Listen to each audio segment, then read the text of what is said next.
Hello, আসসালামু আলাইকুম। আজকে এসএসসি রসায়নের পঞ্চম অধ্যায় রাসায়নিক বন্ধনের ষষ্ঠ লেকচার। আজকে আমরা মূলত আয়নিক এবং সমযোজী যৌগের বৈশিষ্ট্য সম্পর্কে জ্ঞান লাভ করব। এছাড়াও একটা সমযোজী যৌগ কিন্তু দুই ধরনের হয়, হয় পোলার অথবা অপোলার। এগুলার মানে কি, তারপর আমি কিভাবে বুঝবো যে কোনগুলো অপোলার আর কোনগুলো পোলার সমযোজী যৌগ। তারপরে গতকালকে একটা কনসেপ্ট শেখানো হয় নাই, সেটা হলো ভ্যান ডার ওয়ালস আকর্ষণ বল এই জিনিসটা কি। আর চার, সব থেকে ইম্পর্টেন্ট, এখান থেকে অনেক বেশি এমসিকিউ আসে, যে কোনগুলো পানিতে দ্রবণীয় আর কোনগুলো পানিতে অদ্রবণীয়। আচ্ছা, তাহলে শুরু করা যাক। প্রথমেই ভ্যান ডার ওয়ালস ফোর্স বা ভ্যান ডার ওয়ালস আকর্ষণ বল এই জিনিসটা মূলত কি। আমরা কিন্তু কেমিস্ট্রির দ্বিতীয় অধ্যায়তে একটা জিনিস আছে, কণার গতিতত্ত্ব। তোমাদের কি মনে আছে এটা, কণার গতিতত্ত্ব? কণার গতিতত্ত্বতে কি ছিল বলতো? আমাদের কিন্তু একটা পাত্র থাকতো, এই পাত্রের মধ্যে মনে করো আমাদের অনেকগুলো কণা আছে, ঠিক আছে? মনে করো গোল গোল কণা, এই একটা এগুলো সব হইলো গিয়া কি, কোন একটা পদার্থের কণা, হইতে পারে পানির কণা বা হইতে পারে কার্বন ডাই অক্সাইডের কণা। ঠিক আছে, মনে করি কার্বন ডাই অক্সাইডের কণা। আমরা কিন্তু জানি কণার গতিতত্ত্ব থেকে বা কণার আণবিক গতিতত্ত্ব থেকে এই যে কণাগুলা, এই কণাগুলো কন্টিনিউয়াসলি কি ছোটাছুটি করতেছে, ঠিক আছে, দৌড়াইতেছে, এর হাঁটাচলা করতেছে খুব তাড়াতাড়ি। তার মানে এদের কি আছে, একটা গতিশক্তি আছে। কারণ গতিশক্তি যদি না থাকতো তাহলে তো এরা এভাবে এভাবে মানে হাঁটাচলা করতে পারতো না, তাই না? যেহেতু এরা গতিশীল, অর্থাৎ এদের গতিশক্তি আছে। এই গতিশক্তিটা মনে করো বাইরের দিকে কাজ করে, ওই বাইরের বাইরের দিকে যাইতে চায়, ঠিক আছে? ছেলেপান কি করে, বাচ্চারা বাইরে যাইতে চায় না, ঘরে কিন্তু থাকতে চায় না, ওরা ওরা শুধু বাইরে যাইতে চায়। এভাবে এই কণাগুলো বাইরে যেতে চায়।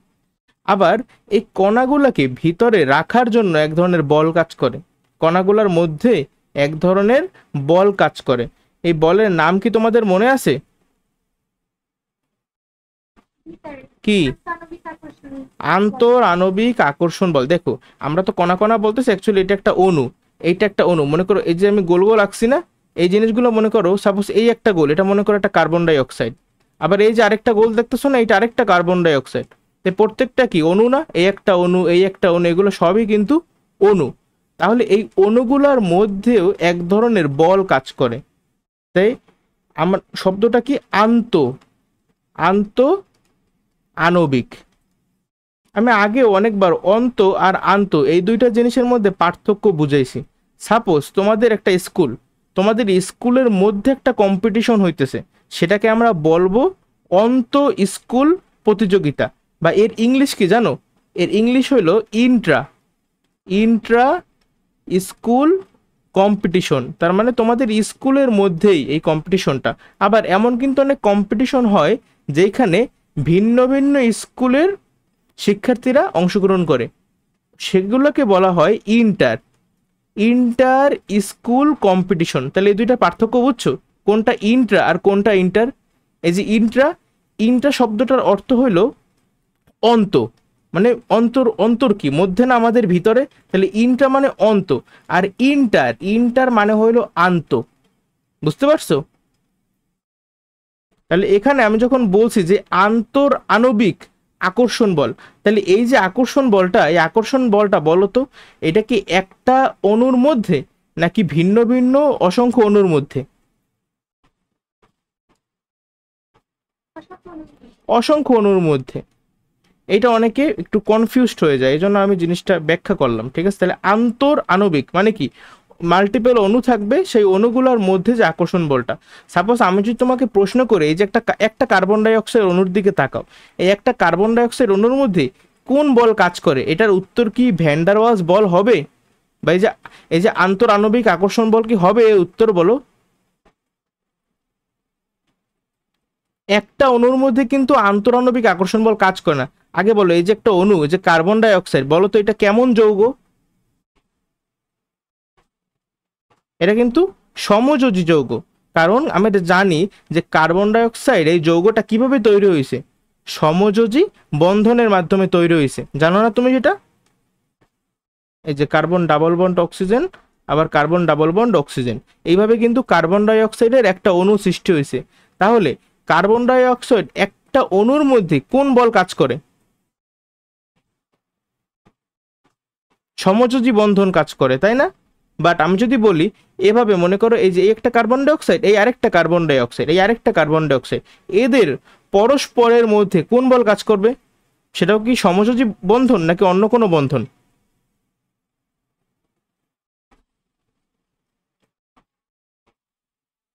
এদের পরস্পরের মধ্যে যে বলটা কাজ করবে সেটার নামই হলো আন্তর আণবিক আকর্ষণ বল। পার্থক্যটা কি বুঝতে পারছো? জাস্ট একটা কার্বন ডাই অক্সাইড, দেখো জাস্ট একটা কার্বন ডাই অক্সাইড অণুর মধ্যে এই কার্বন আর অক্সিজেন এদের মধ্যে যে বলটা কাজ করে সেটা হলো সমযোজী বন্ধন। আর এই একটা কার্বন ডাই অক্সাইড অণু, এই আরেকটা কার্বন ডাই অক্সাইড অণু, আরো দূরে এখানে মনে করো আরেকটা কার্বন ডাই অক্সাইড অণু আছে, এই অণুগুলোর মধ্যে যেই বলটা কাজ করে সেটার নাম কি? আন্তরাণবিক আকর্ষণ বল। এখন সমযোজী যৌগের ক্ষেত্রে, সমযোজী যৌগের ক্ষেত্রে এই যে আন্তরাণবিক আকর্ষণ বলটা আছে, এইটার একটা স্পেশাল নাম আছে। স্পেশাল নামটাই হলো ভ্যান ডার ওয়ালস আকর্ষণ বল, অথবা ইংলিশে ভ্যান ডার ওয়ালস ফোর্স। বুঝতে পারছো? সমযোজী যৌগের যে আন্তরাণবিক আকর্ষণ বল সেটা কি বলা হয়? ভ্যান ডার ওয়ালস আকর্ষণ বল। দেখো এই যে আন্তরাণবিক আকর্ষণ বল, এইটা কি শুধুমাত্র সমযোজী যৌগের আছে নাকি আয়নিক যৌগ, ধাতব বন্ধ মানে ধাতব যৌগ সবারই আছে বলো তো?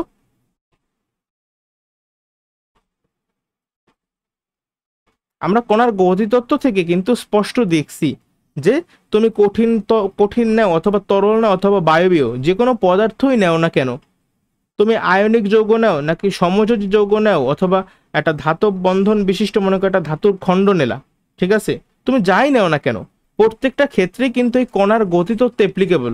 তার মানে সব ক্ষেত্রেই আন্তরাণবিক আকর্ষণ বল এক্সিস্ট করে। ঠিক আছে, আয়নিক যৌগের ক্ষেত্রেও আছে, আবার সমযোজী যৌগের ক্ষেত্রেও আছে।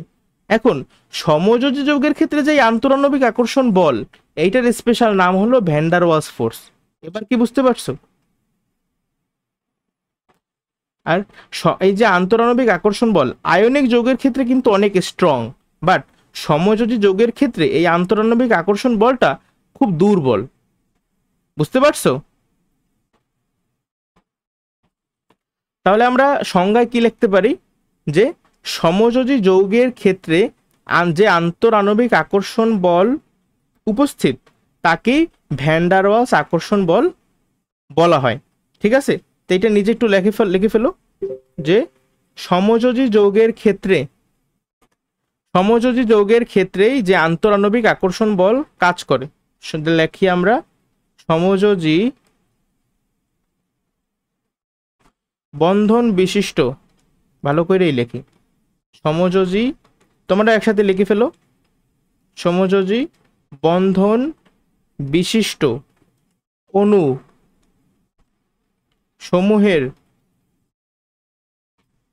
সমূহের মধ্যে পারস্পরিক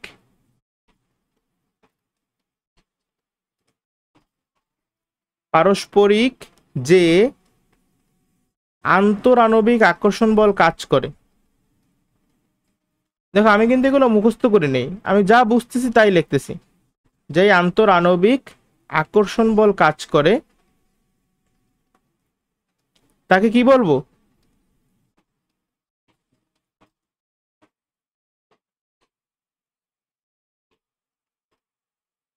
তাই ভ্যান ডার ওয়ালস ফোর্স বা ভ্যান ডার ওয়ালস আকর্ষণ বল।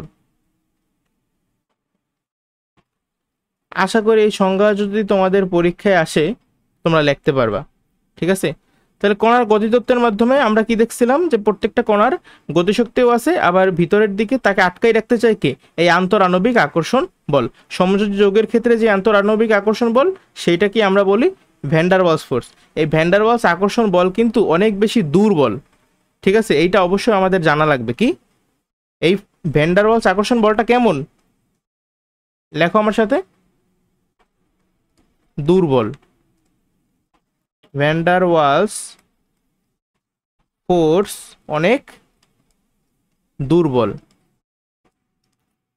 আচ্ছা, আবার আমরা কিন্তু দেখছি যে সমযোজী যৌগসমূহের মধ্যে কিছু কিছু যৌগ ছিল যেগুলা স্বাভাবিক তাপমাত্রা ও চাপে কঠিন অবস্থায় ছিল, কিছু ছিল তরল অবস্থায় আর কিছু ছিল বায়বীয় অবস্থায়। তোমার কি মনে আছে কঠিন অবস্থায় কারা কারা ছিল? কঠিন অবস্থায় ছিল সালফার, আছে সালফার অণু, তারপরে আয়োডিন, আর আছে কি, আর ছিল আমাদের সম্ভবত ন্যাপথালিন। এগুলো ছিল কঠিন অবস্থায় সমযোজী যৌগসমূহের মধ্যে। আবার তরল অবস্থায় কারা কারা ছিল সমযোজী যৌগের? ব্রোমিন ছিল, তারপরে আর কে, অবশ্যই পানি আছে, আর আছে অ্যালকোহল। ঠিক আছে, অ্যালকোহলের মধ্যে আমি ইথানলের নাম লিখলাম, C2H5OH। এগুলা স্বাভাবিক তাপমাত্রা ও চাপে তরল অবস্থায়। আর গ্যাসীয় অবস্থায় কারা, এটা তো তোমরা পারবা।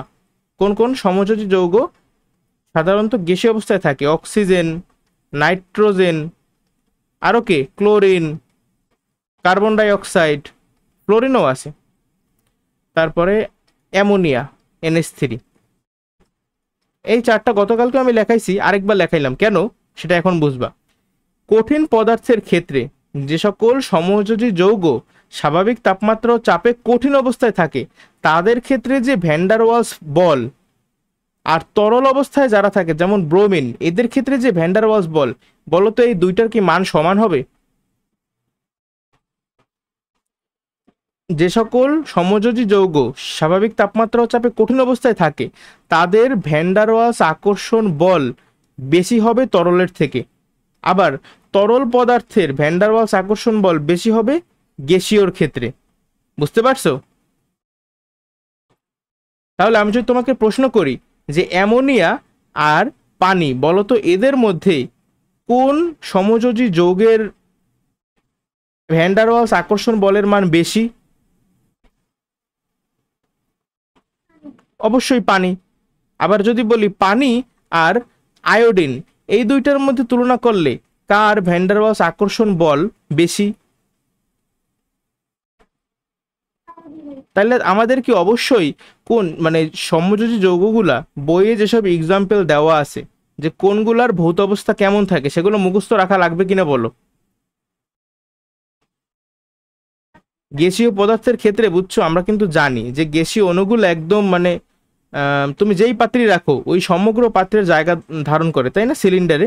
তো গ্যাসগুলো অনেক বেশি ছোটাছুটি করে, কারণ এদের মধ্যবর্তী যে আন্তরাণবিক আকর্ষণ বল অথবা সমযোজী যৌগের ক্ষেত্রে আমরা বলতে পারি ভ্যান ডার ওয়ালস আকর্ষণ বল, এটা কিন্তু খুবই দুর্বল, মানে গ্যাসীয়র ক্ষেত্রে অনেক অনেক বেশি দুর্বল।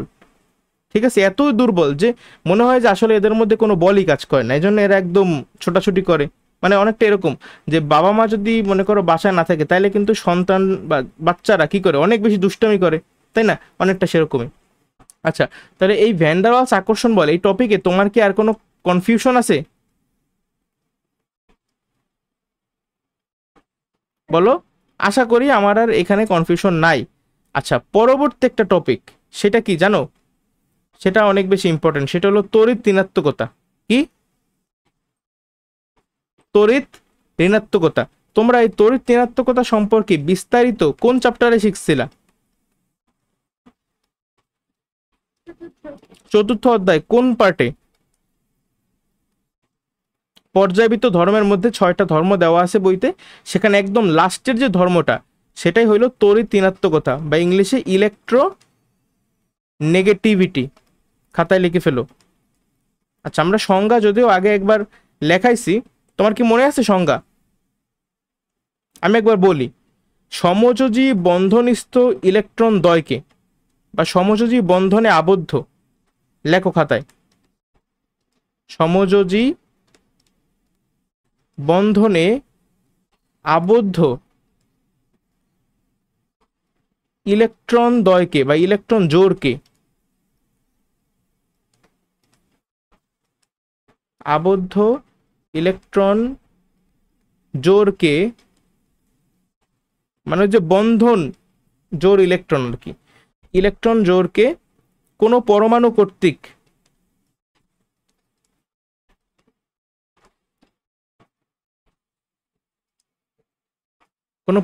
কর্তৃক নিজের দিকে আকর্ষণ করার ক্ষমতাকে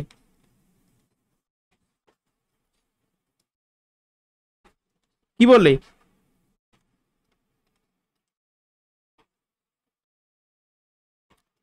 নিজের দিকে আকর্ষণ করার ক্ষমতাকেই তড়িৎ ঋণাত্মকতা বলে। ঠিক আছে, তাহলে এখন আমরা একটু বাস্তব এক্সাম্পলের মাধ্যমে বুঝতে চাইতেছি। সাপোজ পানির অণুগুলো দেখতে কেমন, আমরা গাঠনিক সংকেতটা আঁকবো বা লুইস স্ট্রাকচারটা। ঠিক আছে, H2O, তাই না, পানির সংকেত। তাহলে বলো তো এখানে যেহেতু একটা সমযোজী যৌগ, এখানে কেন্দ্রীয় পরমাণুকে অবশ্যই অক্সিজেন, কারণ অক্সিজেন সংখ্যায় কম, আর অনেক ফিচার আছে, বাট এটা দেখে আমরা বুঝে গেছি অক্সিজেন সংখ্যায় কম, এই জন্য অক্সিজেন থাকবে কেন্দ্রে। আর এই যে দেখো দুইটা হাইড্রোজেন থাকবে, মনে করো দুই পাশে, এই একটা হাইড্রোজেন, এই আর একটা হাইড্রোজেন। এখন অক্সিজেনের বলতো যোজ্যতা স্তরে মোট ইলেকট্রন কয়টা?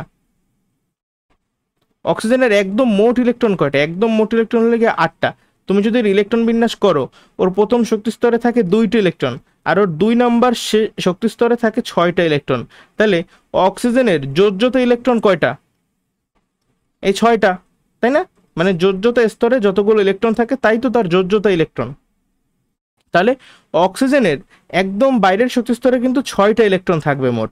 সেখান থেকে অক্সিজেন একটা ইলেকট্রন এই বন্ডে দিল, আরেকটি ইলেকট্রন এই বন্ডে দিল। তাহলে অক্সিজেনের বলো তো এখন কয়টা ইলেকট্রন অবশিষ্ট আছে? অক্সিজেনের কিন্তু 2টা ইলেকট্রন, মানে 4টে ইলেকট্রন অবশিষ্ট আছে। মোট কয়টা ইলেকট্রন? 4টা। এই 4টা ইলেকট্রন কিভাবে থাকবে? জোড়ায় জোড়ায়, এই এক জোড়া, এই আর এক জোড়া। বুঝতে পারছো?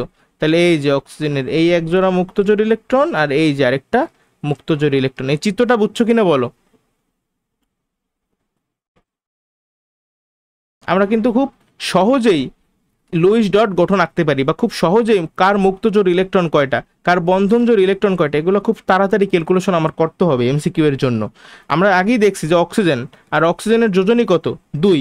যেহেতু এখানে দুইটা হাইড্রোজেনের সাথে যুক্ত, আমি বুঝে গেছি যে অক্সিজেনের যোজনী 2। এজন্য কি করছি, এদিকে একটা হাত দিছি, এদিকে একটা হাত দিছি, মোট 2টা হাত দিছি, 2 হাতে 2টা হাইড্রোজেন। তারপর আমি ক্যালকুলেট করছি যে ওর মুক্তজোড় ইলেকট্রন কয়টা আছে। দেখলাম যে 2টা আছে, এই একটা, এই আরেকটা। কোনো সমস্যা এখানে? এখন আমরা চতুর্থ অধ্যায়তে তড়িৎ ঋণাত্মকতার কিছু ভ্যালু ছিল, তাই না? সেই ভ্যালুগুলো যদি আমার মনে থাকে, তাহলে হাইড্রোজেনের তড়িৎ ঋণাত্মকতার ভ্যালু কত জানো? হাইড্রোজেনের ক্ষেত্রে তড়িৎ ঋণাত্মকতার ভ্যালু হলো 2, ভেরি গুড, 2.1। আর অক্সিজেনের ক্ষেত্রে কত? অক্সিজেনের তড়িৎ ঋণাত্মকতার ভ্যালু হলো 3.5, তাই না? আমি কিন্তু তোমার এই টেকনিক শিখেছিলাম। যেমন একদম হাইড্রোজেনের কত? 2.1। তারপরে হাইড্রোজেন, আর এখানে হিলিয়াম তো নিষ্ক্রিয় গ্যাস, তাহলে তো 0 অনেকটা। লিথিয়ামের কত? লিথিয়ামের 1। লিথিয়ামের পরে কি? বেরিলিয়ামের 1.5। এই হলো বোরন, তারপর এই হলো কার্বন, এই নাইট্রোজেন, এই অক্সিজেন, আর এই হলো কি ফ্লোরিনের তড়িৎ ঋণাত্মকতা। ফ্লোরিনের তড়িৎ ঋণাত্মকতা সব থেকে বেশি, মনে আছে? তারপর এই যে লিথিয়ামের নিচে কি? সোডিয়ামের কত? সোডিয়ামের হলো কি 0.9। তারপর ম্যাগনেসিয়াম, অ্যালুমিনিয়াম, মনে পড়ে? এই যে সিলিকন, ফসফরাস, সালফার, তারপরে ক্লোরিন। আমাদের এই কয়টা লাগবে, পারবা? আমি কিন্তু এই মৌলগুলার তড়িৎ ঋণাত্মকতার ভ্যালু লিখে দিলাম। এগুলোই আমাদের মূলত লাগবে যদি আমি বুঝতে চাই যে সমযোজী যৌগে টাইপ কেমন। একটু আগে বললাম না, সমযোজী যৌগ 2 টাইপের আছে, পোলার আর অপোলার। সেগুলো বোঝার জন্য আমার তড়িৎ ঋণাত্মকতার মান মুখস্থ লাগবে। এখন এদিকে দেখো, অক্সিজেনের তড়িৎ ঋণাত্মকতা 3.5 আর হাইড্রোজেনের তড়িৎ ঋণাত্মকতা 2.1। এখন তড়িৎ ঋণাত্মকতা মানে কি? মানে হইলো এই যে একটা দেখো বন্ধন গঠন করছে না, এই আরেকটা বন্ধন। তাহলে এই বন্ধনে এই দেখো, এই বন্ধনে বন্ধনজোড় ইলেকট্রন কয়টা? 2টা। আবার এই বন্ধনে বন্ধনজোড় ইলেকট্রন কয়টা? 2টা। একটা দেশে অক্সিজেন, একটা দেশে হাইড্রোজেন। আবার এখানেও একটা দেশে অক্সিজেন, একটা দেশে হাইড্রোজেন। এখন নিয়ম হইল এই বন্ধনজোড় ইলেকট্রন এই 2টা পরমাণু ঠিক মাঝামাঝি অবস্থান করবে। ঠিক আছে, অক্সিজেনের নিউক্লিয়াস আর হাইড্রোজেনের নিউক্লিয়াসের ঠিক মাঝামাঝি অবস্থান করবে। বন্ধন জোড় ইলেকট্রন, কিন্তু তা না কইরা করে কি জানো, ইলেকট্রনটা এক পাশে সইরে যায়।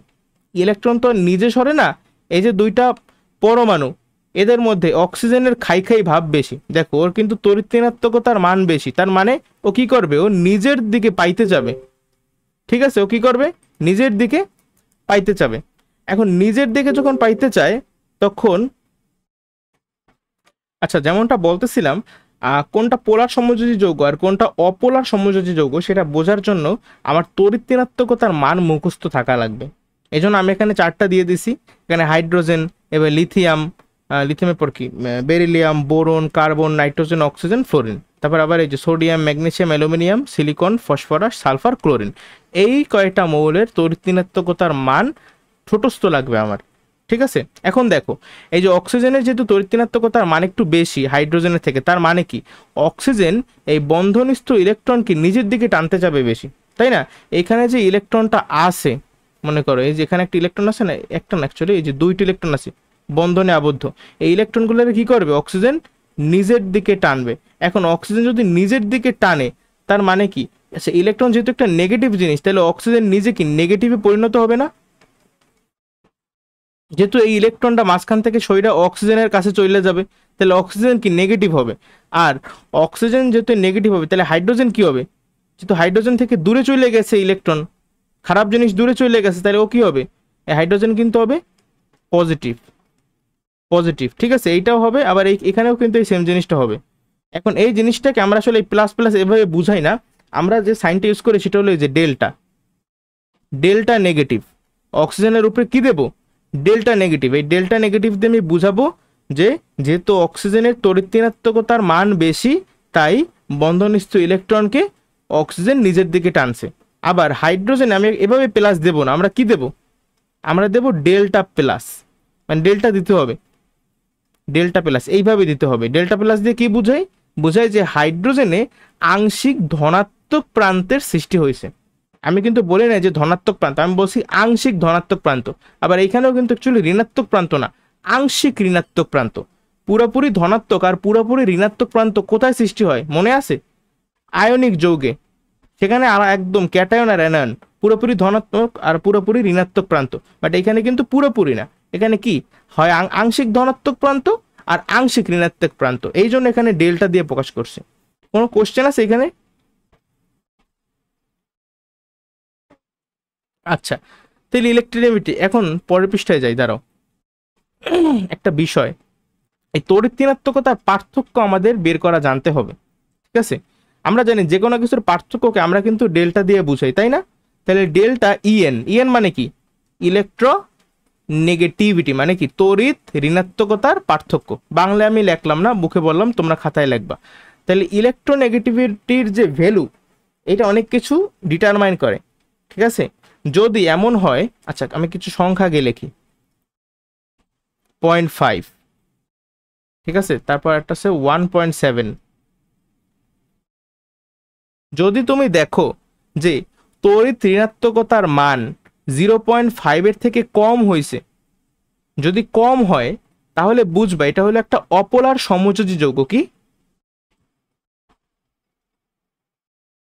অপোলার সমযোজী যৌগ। যদি কি আমার তড়িৎ ঋণাত্মকতার মান 0.5 এর থেকে কম হয়, আর যদি আমার তড়িৎ ঋণাত্মকতার মান 0.5 এর থেকে বেশি হয় কিন্তু 1.7, এটা নিয়ে একটু কন্ট্রোভার্সি আছে, অনেক জায়গায় 1.7ও বলে, আবার অনেক জায়গায় 1.9ও বলে। তাহলে তড়িৎ ঋণাত্মকতার পার্থক্যের মান যদি 0.5 এর থেকে বেশি হয় কিন্তু 1.7 এর থেকে কম হয়, তাহলে সেই যৌগটাকে আমরা কি বলবো, তাহলে সেটার অপোলার থাকবে না, সেটা হবে পোলার সমযোজী যৌগ। বুঝতে পারছো? একটু পরে বাস্তব এক্সাম্পল দিয়ে দেখাবো। আপাতত তুমি এটা এই থিওরিটা মাথায় রাখো যে কখন কি হবে। 0.5 এর থেকে কম হইলে পোলার, মানে সরি অপোলার, আর 0.5 এর থেকে বেশি হইলে তাহলে পোলার সমযোজী যৌগ, বাট 1.7 এর থেকে কম হইতে হবে। আর যদি 1.7 এর থেকেও বেশি হয়, দেখো এখানে আংশিক ধনাত্মক আংশিক ঋণাত্মক প্রান্তের সৃষ্টি হয়েছিল, কিন্তু যদি 1.7 এর থেকেও বেশি হয় তখন একদম সম্পূর্ণ ধনাত্মক আর সম্পূর্ণ ঋণাত্মক প্রান্তের সৃষ্টি হয়। অর্থাৎ কি আয়নিক যৌগ। বুঝতে পারছো? বলো বুঝছো কিনা। আচ্ছা, এই কিছু পয়েন্ট আর কি মনে থাকবে আশা করি। এখন এক্সাম্পল দেখি আমরা। আগের এক্সাম্পলটার কথাই চিন্তা করি। এই যে H2O তে অক্সিজেনের তড়িৎ-ঋণাত্মকতার মান ছিল কত? 3.5। আর হাইড্রোজেনের তড়িৎ-ঋণাত্মকতার মান কত? 2.1।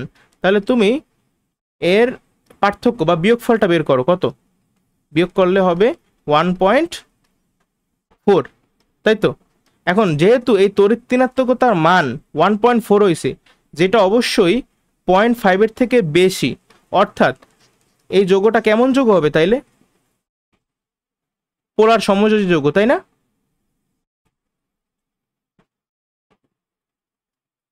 পয়েন্ট ফাইভের থেকে যেহেতু বেশি হয়েছে, তাহলে যৌগটা কেমন হবে? পোলার সমযোজী যৌগ। কোনো কোশ্চেন? এরকম অন্যান্য এক্সাম্পল যদি আমরা নেই, সাপোজ কার্বন ডাই অক্সাইডের ক্ষেত্রে তুমি আমারে বলো এখানে এটা কেমন যৌগ হবে? অক্সিজেনের তড়িৎ-ঋণাত্মকতার মান কত? 3.5। আর কার্বনের কত? কার্বনের হবে 2.5। আমি হিসাব করে দেখলাম 2.5। তাহলে তুমি যদি এদের পার্থক্য হিসাব করো তাহলে কত হয়? 1, যেটা অবশ্যই 0.5 থেকে বেশি। তার মানে কার্বন ডাইঅক্সাইড একটা কেমন যৌগ? পোলার সমযোজী যৌগ। এরকম অপোলার সমযোজী যৌগের আমি, আচ্ছা বলো তো, এই যে ক্লোরিন, ঠিক আছে, একটা ক্লোরিন অণু, বলো তো এইখানে এটা কেমন যৌগ হবে? ক্লোরিন অণু মানে এটা তো আসলে যৌগ না, এটা তো একটা মৌল। আর কি এটা কেমন মৌল? এটা কি পোলার নাকি অপোলার? দেখো ক্লোরিন অণুতে দুইটাই ক্লোরিনের পরমাণু, মানে দেখো এইটা একটা ক্লোরিনের পরমাণু, এই আরেকটা ক্লোরিনের পরমাণু, এদের মধ্যে সমযোজী বন্ধনটা হয়। তাহলে যেহেতু দুইজনের তড়িৎ-ঋণাত্মকতার মানই সমান, তাহলে এই মাঝখানের যে ইলেকট্রন, এটা কি কোনো দিকে সইরা যাবে বলো, নাকি মাঝখানেই থাকবে? অবশ্যই মাঝখানেই থাকবে। তার মানে অপোলার সমযোজী। বুঝতে পারছো? আচ্ছা, আমরা তো পোলার অপোলার বললাম, কিন্তু একটা জিনিস একটু মানে মিস্টেক হয়ে গেছে, বলা হয় না। এবার একটু অ্যাড করি এক্সট্রা ইনফরমেশন, জানলে ভালো, না জানলে ক্ষতি নেই। এই যে পোল বা পোলার আমি বলতেছি, পোল মানে কি? পোল মানে হলো প্রান্ত। পোল মানে কি? প্রান্ত। ঠিক আছে, যেমন আমরা বলি না north pole, south pole. North pole মানে কি? উত্তর প্রান্ত। আমরা তো জানি যে নর্থ পোল অনেকগুলো পেঙ্গুইন ট্যাঙ্গুইন আছে, তাই না, অনেক অ্যান্টার্কটিকা ওই যে। যাই হোক, তো পোল কখন সৃষ্টি হয় বা প্রান্ত কখন সৃষ্টি হয়? এই যে একটা ধনাত্মক প্রান্ত, একটা ঋণাত্মক প্রান্ত যখনই সৃষ্টি হবে, তখনই আমরা বলবো সেই যৌগটাকে পোলার সমযোজী যৌগ। ঠিক আছে? তাহলে এই যে ক্লোরিন, এই ক্লোরিন অণুতে এখানে কি কোনো পোল সৃষ্টি হবে বলো? এখানে কোনো পোল সৃষ্টি হবে না, কারণ দুইটারই তড়িৎ-ঋণাত্মকতার মান সমান। দেখো ক্লোরিন, আমি যদি পার্থক্য হিসাব করি, ক্লোরিনের তড়িৎ-ঋণাত্মকতার মান 3, আবার অন্য ক্লোরিনের তড়িৎ-ঋণাত্মকতার মান 3। তাহলে 3 দিয়ে 3 বিয়োগ করলে কত হয়? 0। এই যখন তড়িৎ-ঋণাত্মকতার পার্থক্যের মান 0 হয়, তখন সেই যৌগগুলোকে আমরা আবার বলি কি জানো? বিশুদ্ধ সমযোজী যৌগ। কি বলি? বিশুদ্ধ সমযোজী যৌগ। এটা তোমরা খাতাটা সুন্দরভাবে লেখা নিও, বিশুদ্ধ সমযোজী যৌগ। তাহলে এই বিশুদ্ধ সমযোজী যৌগের কিছু এক্সাম্পল দাও তো।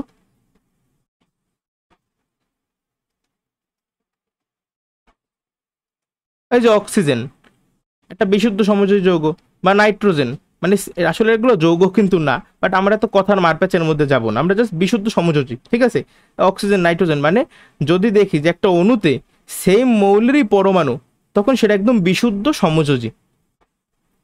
আমরা কি পারবো এগুলো আসলে কোনটা কেমন যৌগ? আচ্ছা, তাহলে আমাদের কি তড়িৎ-ঋণাত্মকতার পার্থক্য বের করা লাগবে, কিন্তু এটা জানি কোনো রকমের ভুল না হয়। ঠিক আছে, এটা অনেক বেশি ইম্পর্টেন্ট। একটু পরেই বুঝবা কেন, এখন বুঝবা। দেখো আমাদের নেক্সট টপিক আজকে আয়নিক ও সমযোজী যৌগের বৈশিষ্ট্য। ঠিক আছে, এতক্ষণ পর্যন্ত আমরা কি কি টপিক কভার করলাম? এই যে ভ্যান ডার ওয়ালস আকর্ষণ বল, একদম বিস্তারিতভাবে আমরা শেষ করছি।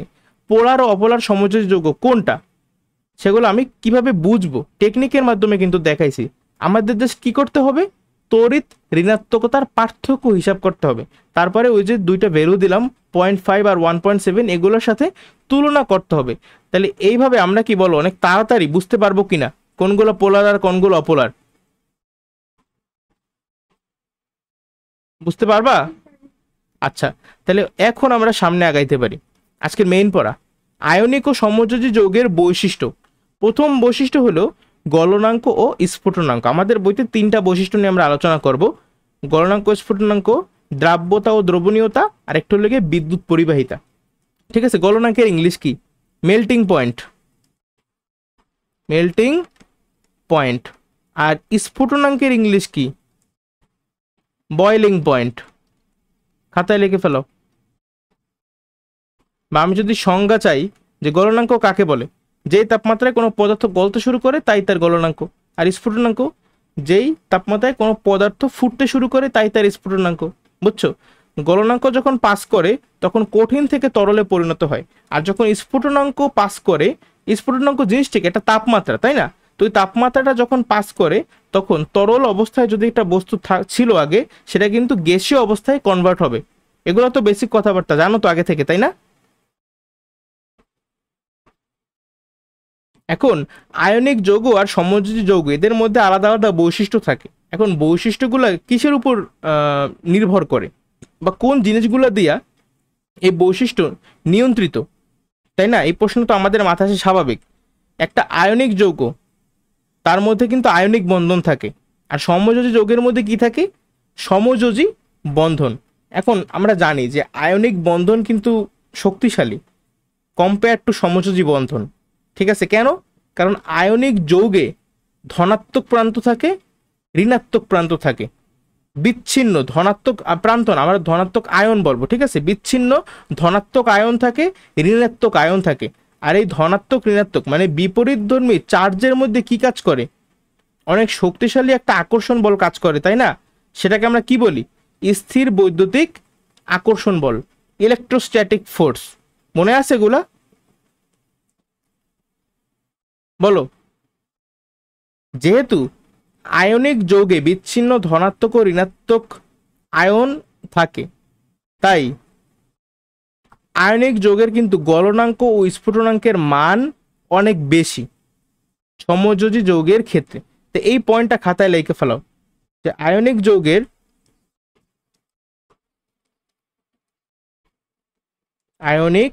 যৌগের মেল্টিং পয়েন্টকে সংক্ষেপে লেখো MP, M dot P melting point ও, আর বয়লিং পয়েন্টকে লিখবা বি ডট পি, মানে গলনাঙ্ক স্ফুটনাঙ্ক অনেক বেশি। আমি যদি একটা এক্সাম্পল দেই, আমরা যে খাবার লবণ খাই সোডিয়াম ক্লোরাইড, তাই তো? এই সোডিয়াম ক্লোরাইড একটা কেমন যৌগ বলো তো? আয়নিক নাকি সমযোজী? কিভাবে বুঝলাম? কারণ সোডিয়াম একটা ধাতু আর ক্লোরিন একটা অধাতু। এটা দেখেই কিন্তু আমি বুঝে গেছি যে সোডিয়াম ক্লোরাইড একটা আয়নিক যৌগ, কারণ এদের মধ্যে আয়নিক বন্ধন কাজ করে। তাহলে বলো তো সোডিয়াম ক্লোরাইডের গলনাঙ্ক বা স্ফুটনাঙ্ক এগুলো কি অনেক বেশি হবে না? সোডিয়াম ক্লোরাইডের গলনাঙ্ক প্রায় 801 ডিগ্রি সেলসিয়াসের মতো। এটা বুঝছো কতখানি তাপমাত্রা? 801 ডিগ্রি। আচ্ছা, আমি শিওর না, তোমরা একটা গুগল বা চ্যাট জিপিটি মাইরে দিও, ঠিক আছে? একদম শিওর হয়ে সংখ্যাটা বসাই দিও তোমাদের বইতে বা তোমাদের খাতায়। আমার মনে পড়ে 801 আর কি। তাহলে এখন এই যে খাবার লবণের দেখলা, এর গলনাঙ্ক কত বেশি। তো এইভাবেই সকল আয়নিক যৌগেরই গলনাঙ্ক স্ফুটনাঙ্ক অনেক বেশি। কাদের থেকে? সমযোজী যৌগের থেকে।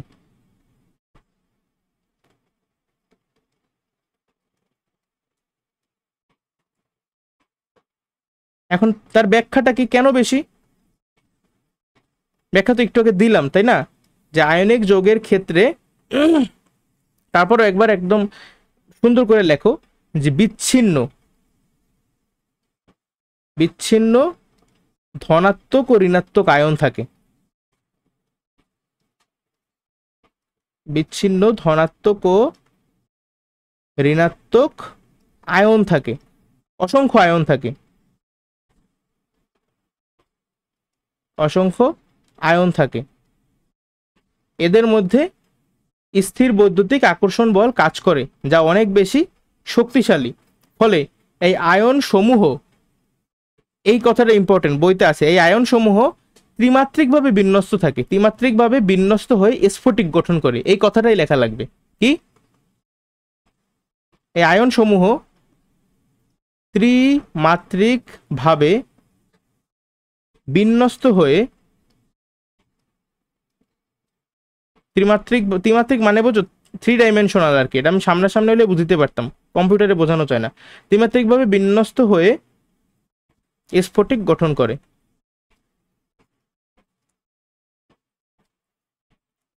তাহলে বোঝাই যাইতেছে যে যেহেতু এই স্ফটিক গঠন করছে, সেইখান থেকে এই অণুগুলোকে বলো, যে আয়নিক যৌগের যে অণুগুলো, এদের কি পরস্পর থেকে সরানো সহজ হবে? মানে আমি কি সহজ এদের পরস্পর থেকে সরাইতে পারবো? আমি কিন্তু সহজে এদের সরাইতে পারবো না। বাট আমরা জানি যে গলনাঙ্ক মানে কি? গলনাঙ্ক মানে সেই তাপমাত্রা, যেই তাপমাত্রায় কঠিন থেকে তরলে পরিণত হবে।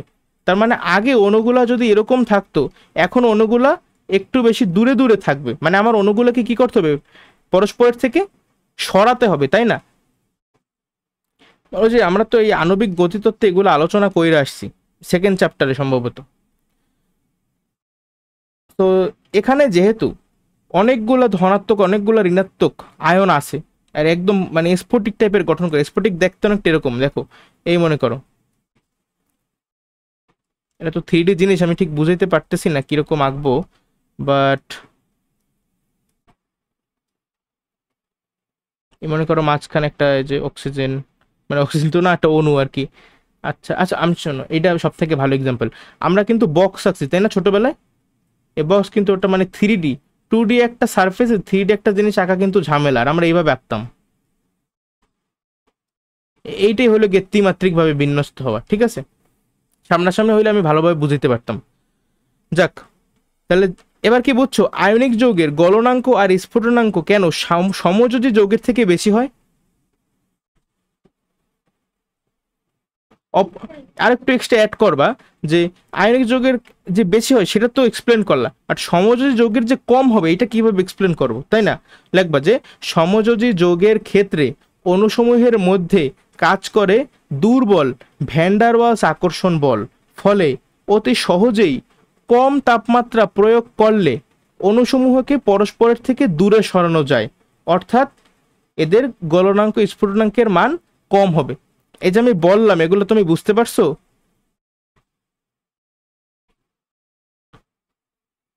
আমি যদি ছোট্ট একটু কথাই লিখি, যে প্রশ্ন আসলো অনুধাবনে যে সমযোজী যৌগের সমযোজী যৌগের গলনাঙ্ক কম কেন, ব্যাখ্যা করো। তোমার উত্তর কি হবে?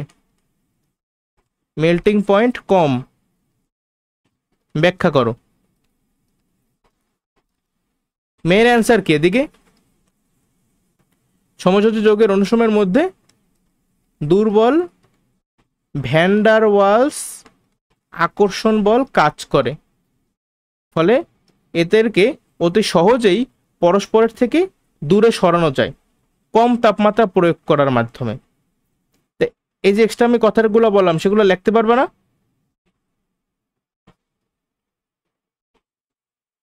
যদি আয়নিক যৌগের ক্ষেত্রেও ভ্যান ডার ওয়ালস ফোর্স থাকতো, তাহলে কিন্তু ওদেরও মেল্টিং পয়েন্ট বয়লিং পয়েন্ট কম হইতো। কিন্তু আয়নিক যৌগে কি এই দুর্বল ভ্যান ডার ওয়ালস আকর্ষণ বল আছে বলো? তা কিন্তু নাই। আয়নিক যৌগে আকর্ষণ বলটা অনেক বেশি স্ট্রং, কারণ এখানে এই যে অনেকগুলো আয়ন আছে, আবার এগুলো ত্রিমাত্রিকভাবে বিন্যস্ত হয়ে স্ফটিক গঠন করে, মানে ঘুরে ফিরে এই কথাগুলো রিপিটেশন আসবে, ঠিক আছে? তো এই পার্টটা একটু খেয়াল দিও, লাগলে আরেকবার দেখো জিনিসটা। দ্বিতীয় যে বৈশিষ্ট্যটা সব থেকে বেশি ইম্পর্টেন্ট, সেটা হলো দ্রাব্যতা ও দ্রবণীয়তা। এখন এই যে দুইটা টার্ম আমি লিখছি, আদৌ তুমি মানে বোঝো এগুলার?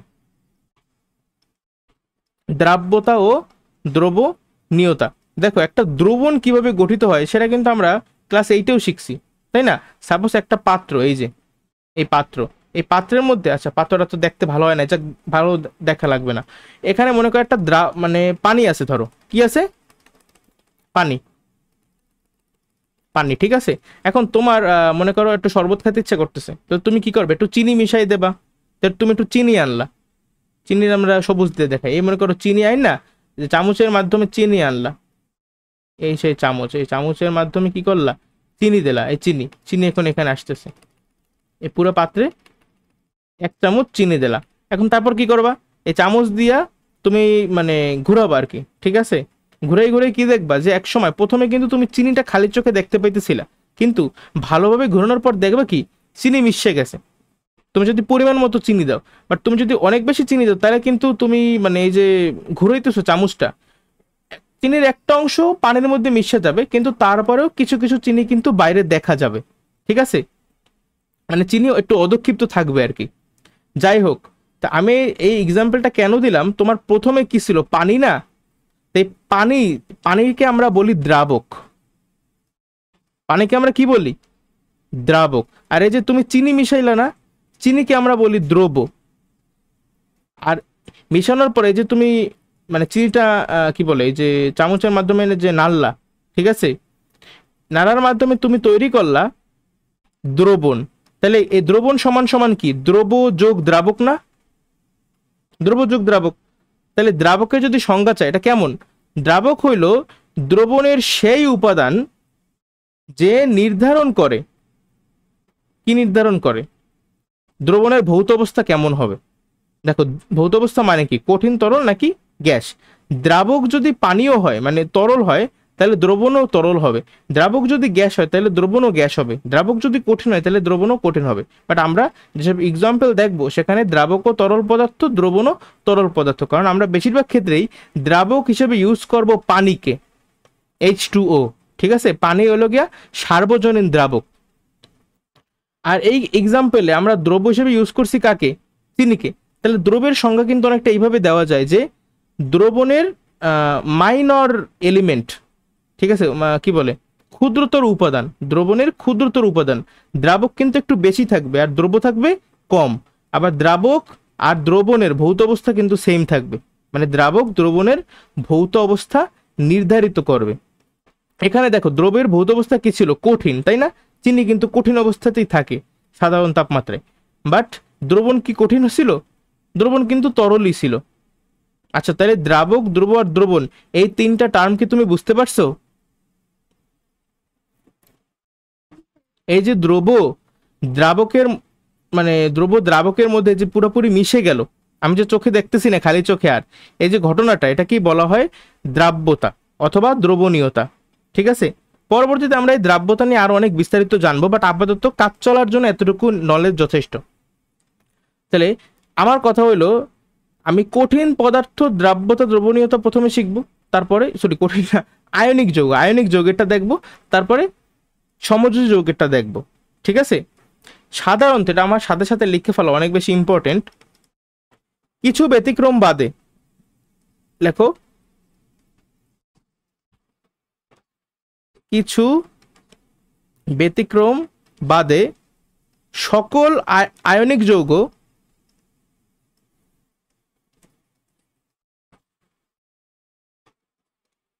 সকল আয়নিক যৌগ পানিতে দ্রবণীয়। এই কথার একটা 5 স্টার কথা। তাহলে আমার আগে বুঝতে হবে কারা আয়নিক যৌগ, তাই না। আচ্ছা, আয়নিক যৌগ চেনার আমি সহজ উপায় কি বলছি, মনে করো এটা এইটা এখানে একটা সংকেত দেওয়া AB2, এটা যে একটা আয়নিক যৌগ নাকি সমযোজী যৌগ আমি কিভাবে বুঝবো। আমি জাস্ট দেখবো যে আমার এখানে একটা ধাতু আর এখানে একটা অধাতু আছে কিনা। যদি দেখি ধাতু অধাতু, তার মানে এটা কেমন যৌগ, আয়নিক যৌগ অবশ্যই, ঠিক আছে। তাহলে বলছি কিছু ব্যতিক্রম বাদে সকল আয়নিক যৌগই পানিতে দ্রবণীয়। তাহলে ব্যতিক্রমগুলো কি, আমার তো সেগুলো জানতে হবে। ব্যতিক্রম হইল, নোট ডাউন করো, সিলভার ক্লোরাইড, এছাড়া সিলভার ব্রোমাইড, সিলভার আয়োডাইড, এই তিনটাই হইল গিয়া ব্যতিক্রম। তিনটাই মনে রাখা লাগবে। এছাড়াও আরো কিছু আছে সামনে, আমি ওই সময় ব্যাখ্যা করব। দেখো, সিলভার ক্লোরাইড, সিলভার ব্রোমাইড আর সিলভার আয়োডাইড, তাহলে এরা কি পানিতে দ্রবণীয় হবে বলো। এরা কিন্তু পানিতে দ্রবণীয় হবে না। এছাড়া অন্য যত আয়নিক যৌগ আছে সবাই পানিতে দ্রবণীয়, কিন্তু ওই যে ব্যতিক্রম, এই হইল সেই ব্যতিক্রম যারা পানিতে দ্রবণীয় হবে না। যদিও এরা আয়নিক যৌগ, তারপরেও এরা পানিতে দ্রবণীয় হবে না। আর সমযোজী যৌগের ক্ষেত্রে কিন্তু নিয়মটা পুরোপুরি উল্টা, ঠিক আছে? ওইখানে আবার লিখবা বেশিরভাগ সমযোজী যৌগই পানিতে দ্রবণীয় না, কিন্তু কিছু কিছু ব্যতিক্রম আছে, ঠিক আছে? এটা লেখো, বেশিরভাগ সমযোজী যৌগ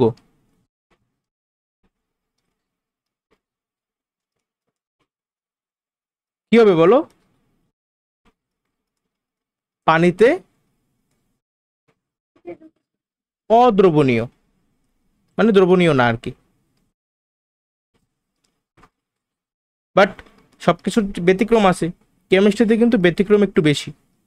তাহলে এই নিয়মের ব্যতিক্রম কারা? এই নিয়মের ব্যতিক্রম হলো প্রথমেই গ্লুকোজ। গ্লুকোজের সংকেতটা আমার আগে জানা লাগবে, ছোটবেলা থেকে পড়ে আসতেছি, C6H12O6। তারপর আছে চিনি। চিনি, চিনিকে কিন্তু সুক্রোজও বলা যেতে পারে, ঠিক আছে? সুক্রোজ অথবা চিনি। চিনির সংকেত কি? 12 22 11, C12H22O11। এই চিনি কিভাবে তৈরি হয় সেটা আমি অন্য একদিন দেখাবো, আজকে না। গ্লুকোজ, সুক্রোজ, আরেকটা আছে সেটা হলো অ্যালকোহল। অ্যালকোহলের নাম তো সবাই শুনছো। অ্যালকোহল অনেকগুলাই আছে, আমি এই সব থেকে কমন যেটা সেটা লিখি, C2H5OH। এই যে অ্যালকোহলটা আমি লিখলাম না, এর নাম হইলো কি ইথানল। এই সংকেতগুলো তুমি সব শিখবে একাদশ অধ্যায় কমপ্লিট করার পর। ইথানলের সংকেত হলো C2H5OH, বুঝছো? তাহলে এই যে যৌগগুলা, এরা কিন্তু সমযোজী যৌগ, বাট এরা কি পানিতে দ্রবণীয় হবে?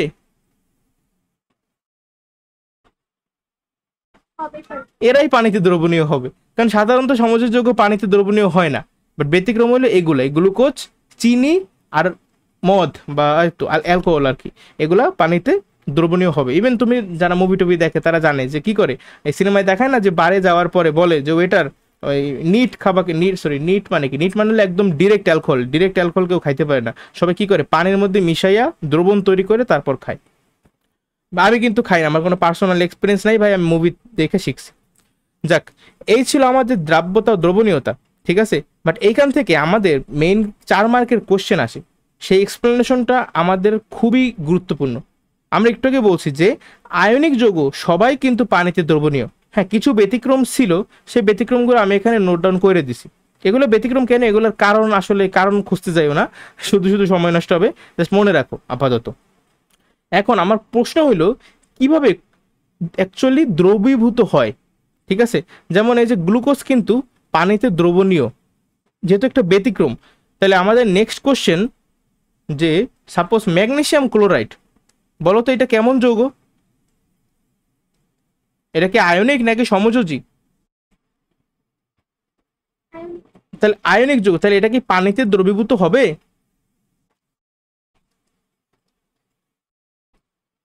বলো। আচ্ছা, তাহলে এখন আমি নেক্সট কোশ্চেন, ম্যাগনেসিয়াম ক্লোরাইড কিভাবে পানিতে দ্রবীভূত হবে? এই কোশ্চেনগুলো পরীক্ষার জন্য খুবই ইম্পর্টেন্ট, স্টার দিতে পারো, ঠিক আছে? 3 স্টার মাইরে দাও। এখন যেহেতু একটা আয়নিক যৌগ, আর সকল আয়নিক যৌগই পানিতে দ্রবীভূত হয় বা পানিতে দ্রবণীয়, কিছু ব্যতিক্রম ছাড়া, যেগুলো একটু আগে আমি লেখাইছি, silver chloride, silver bromide, silver iodide. এখন একটা আয়নিক যৌগ কিভাবে পানিতে দ্রবীভূত হবে? এক কথায় যদি উত্তর দিই তাইলে আয়নিক যৌগের আয়নিক যৌগের কি থাকে? আয়ন থাকে না, ক্যাটায়ন আর অ্যানায়ন। তাহলে আয়নিক যৌগে উপস্থিত উপস্থিত আয়ন সমূহ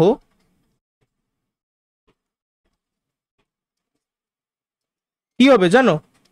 পানির অণু দ্বারা পরিবেষ্টিত হবে।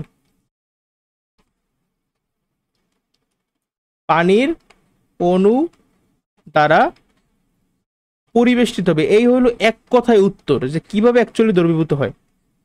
পরিবেষ্টিত মানে তো বোঝো, তাই না?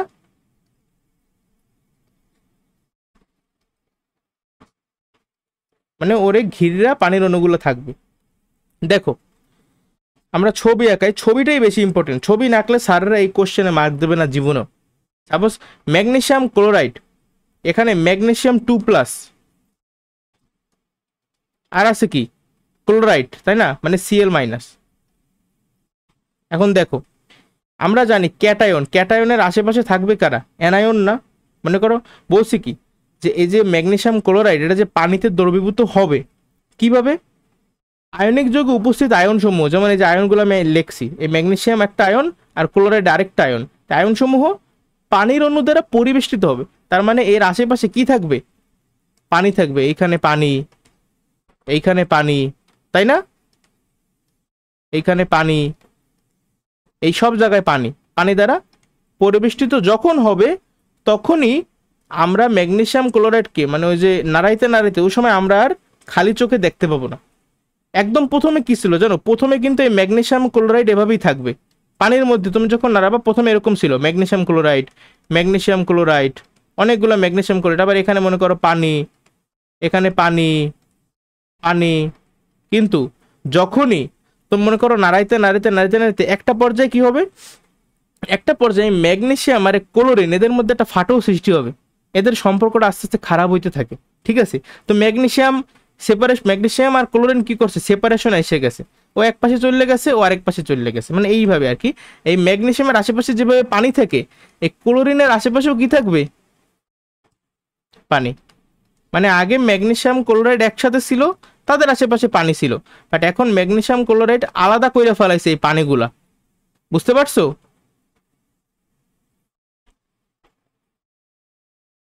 বাট এই ছবিটা এইভাবে আঁকবে না, এই ছবিটা আঁকার একটা সুন্দর একটা মানে ওয়ে আছে, আমরা সেই সুন্দর ওয়েতে আঁকবো।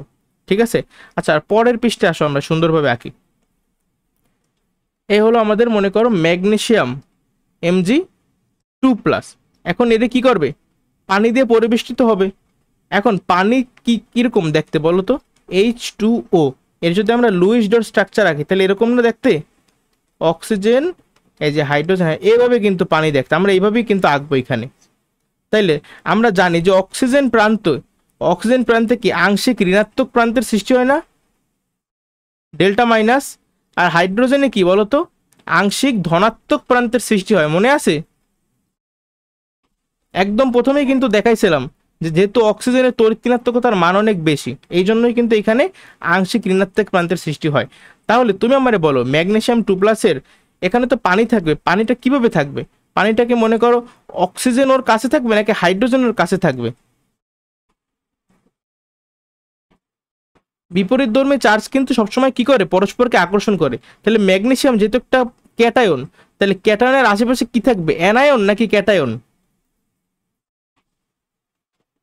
অ্যানায়ন। তাহলে এই যে পানির অণুর অ্যানায়ন কে বলো তো, মানে নেগেটিভ কোথায়, হাইড্রোজেনে নাকি অক্সিজেনে? তাহলে এইভাবে আমরা কি এইভাবে আঁকবো না, অক্সিজেনটা থাকবে ম্যাগনেসিয়ামের কাছে আর হাইড্রোজেনের প্রান্তগুলো থাকবে দূরে দূরে, এরকম হবে কিনা বলো?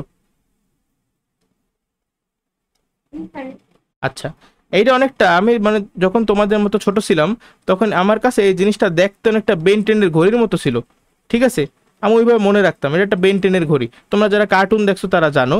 এই দেখো অক্সিজেন হাইড্রোজেন হাইড্রোজেন হাইড্রোজেন, এই একটা হাইড্রোজেন হাইড্রোজেন।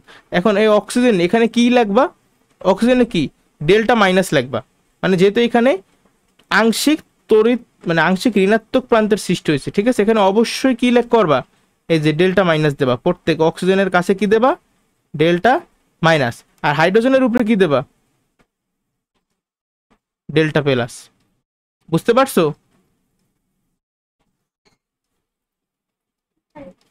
আচ্ছা, তাহলে এখন বলো তো আমরা অন্য আয়নের ক্ষেত্রে কি করব, মানে এই যে আমি তো ম্যাগনেসিয়ামটা দেখাইলাম যে ম্যাগনেসিয়ামকে কিভাবে পানির অণু পরিবেষ্টিত করলো। এখন এখানে তো ক্লোরিন অণুও আছে, মানে ক্লোরিন আয়নও আছে, সরি ক্লোরিন আয়ন। এখন ক্লোরিন আয়নকে কেন্দ্র করে কিভাবে পানির অণুগুলো থাকবে বা পরিবেষ্টিত হবে, ক্লোরিন নিজে কি একটা অ্যানায়ন না? তাহলে পানির অণু দেখ, পানির অণুতে নেগেটিভও আছে পজিটিভও আছে, এই নেগেটিভের কাছে কে থাকবে, পানির অণুর পজিটিভ প্রান্ত, তার মানে কি হাইড্রোজেন থাকবে না আশেপাশে, থাকবে? আচ্ছা, তাইলে দেখো এই যে হাইড্রোজেনগুলো আশেপাশে থাকবে আর পানিটা থাকবে দূরে, আবার এখানেও হাইড্রোজেনটা কাছাকাছি থাকবে, পানিটা থাকবে দূরে, হাইড্রোজেনটা কাছাকাছি থাকবে, পানিটা থাকবে দূরে। আচ্ছা আমরা ছবিটা এঁকে ফেলাই। এই যে দেখো তো কোনো সমস্যা আছে কিনা বুঝতে। আহা, এই ছবিটা পারফেক্ট হয় নাই, বাট খাতা আঁকলে অনেক সুন্দর হয়, বুঝতে পারছো? তাহলে আমরা আবার এই যে অক্সিজেনের মাথার উপর কি দেব, এই যে ডেল্টা মাইনাস, যত অক্সিজেন আছে delta minus, delta minus, delta minus দিয়ে কি বুঝাইতেছি, এখানে আংশিক ঋণাত্মক প্রান্তের সৃষ্টি হয়েছে। আর হাইড্রোজেনের মাথার উপর কি দেবা, অবশ্যই ডেল্টা প্লাস। বুঝছো? এই হলো গিয়ে ছবি, এই ছবিটাই মূলত ছাড়রা সাররা আসলে দেখতে চায়, এই ছবি, এই এক্সাক্ট এই ছবিটাই। তাহলে তোমাকে যে কোনো কোশ্চেন যদি করে, যে কোনো একটা আয়নিক যৌগ, ঠিক আছে, যে কোনো আয়নিক যৌগ কিভাবে পানিতে দ্রবীভূত হয়, কি আয়নিক যৌগ কিভাবে পানিতে দ্রবীভূত হয়, এই ছবিটা আঁকতে পারবা? আচ্ছা খাতা 100 এটা already, very good very good. আমি এই জন্যই তোমাদের সামনে আঁকাইতেছি, না আমি তো স্লাইড করতে পারতাম, তাহলে সময় কম লাগতো, বাট আমি এভাবে লিখে লিখে করাইতেছি যাতে তোমরা নোট করতে পারো। তাহলে আয়নিক যৌগ কিভাবে পানিতে দ্রবীভূত হয়, এরকম প্রশ্ন আসলে আমরা অলওয়েজ এই ফিগারটা দেওয়ার ট্রাই করব, ঠিক আছে? সাপোজ এই যে ক্যালসিয়াম ক্লোরাইড, এরা তো থাকতে পারতো, অথবা সোডিয়াম ক্লোরাইড থাকতে পারতো না। আচ্ছা সবসময় কিন্তু ক্লোরিন থাকবে না, অন্য যে কোনো কিছুই থাকতে পারে, ঠিক আছে? সাপোজ আর কি দেওয়া যায়, একটা একটা এক্সাম্পল দাও তো। মনে করো ম্যাগনেসিয়াম অক্সাইড, ঠিক আছে, যে কোনো কিছু থাকতে পারে, মানে যে কোনো আয়নিক যৌগের তো শেষ নেই। আয়নিক যৌগ কিন্তু তুমি দেখলেই বুঝবা, ওই খুঁজবা জাস্ট ধাতু অধাতু, তাইলেই বুঝে যাবা যে কোনটা আয়নিক যৌগ। তাহলে এভাবে আঁকতে পারবা? আচ্ছা এর সৌন্দর্যের জন্য লাগলে অনেকে হয়তো এরকম করে, এই ম্যাগনেসিয়াম 2+ এখানে একটা বৃত্ত দিয়ে, আবার ক্লোরিন এখানে একটা বৃত্ত দিয়ে দেয়, ঠিক আছে? এই এছাড়া যদি ব্যাখ্যা, একটু ব্যাখ্যা আমি তোমার আসলে পুরোপুরি দেই নেই, খেয়াল করো। ব্যাখ্যাটা হইলো, আমরা জানি যেহেতু একটা আয়নিক যৌগে ক্যাটায়ন আর অ্যানায়ন থাকে, তাই না, দুইটা প্রান্ত থাকে, আর এই দুইটা প্রান্ত একে অপরের প্রতি তীব্রভাবে আকর্ষণ বল অনুভব করে, যেটাকে আমরা কুলম্ব আকর্ষণ বল অথবা স্থির বৈদ্যুতিক আকর্ষণ বল নামে চিনি আর কি, ঠিক আছে? এখন যেহেতু ম্যাগনেসিয়াম, সাপোজ এই যে আগের এই যে ম্যাগনেসিয়াম ক্লোরাইড, এই যৌগটা কিভাবে পানিতে দ্রবীভূত হইলো, একদম প্রথমে কি ছিল, ম্যাগনেসিয়াম আর ক্লোরিন। তাই ম্যাগনেসিয়াম আর ক্লোরিন এই দুইটা বিপরীতধর্মী আয়ন বা চার্জের মধ্যে আকর্ষণ বল ছিল না? এদের মধ্যে কিন্তু এক ধরনের আকর্ষণ, এক ধরনের কি যায় স্থির বৈদ্যুতিক আকর্ষণ বল ছিল, এই যে ম্যাগনেসিয়াম 2+ আর এই যে Cl-, আবার এখানে একটা মনে করো Cl-, এদের মধ্যে কি ছিল, স্থির বৈদ্যুতিক আকর্ষণ বল ছিল। কিন্তু তারপর কি হয়েছে, এদের মধ্যবর্তী আকর্ষণ বল হ্রাস পাইছে। আসলে অ্যাকচুয়ালি হ্রাস তো পায় না, অ্যাকচুয়ালি কাহিনী হয়েছে কি দেখো, এখানে একটু সময় আসলে দেওয়াই যায়, যদিও টাইম যদি ওভার হয় তাও সমস্যা নাই, এখানে একটু সময় দেবা। দেখো পানির অণুতে কিন্তু দুইটা প্রান্ত ছিল, তাই না? একটা হলো গিয়া হাইড্রোজেন আয়ন মানে H+, আরেকটা হলো OH-। আবার ম্যাগনেসিয়াম ক্লোরাইড সেখানেও কিন্তু দুইটা প্রান্ত, ম্যাগনেসিয়াম 2+ আর Cl-।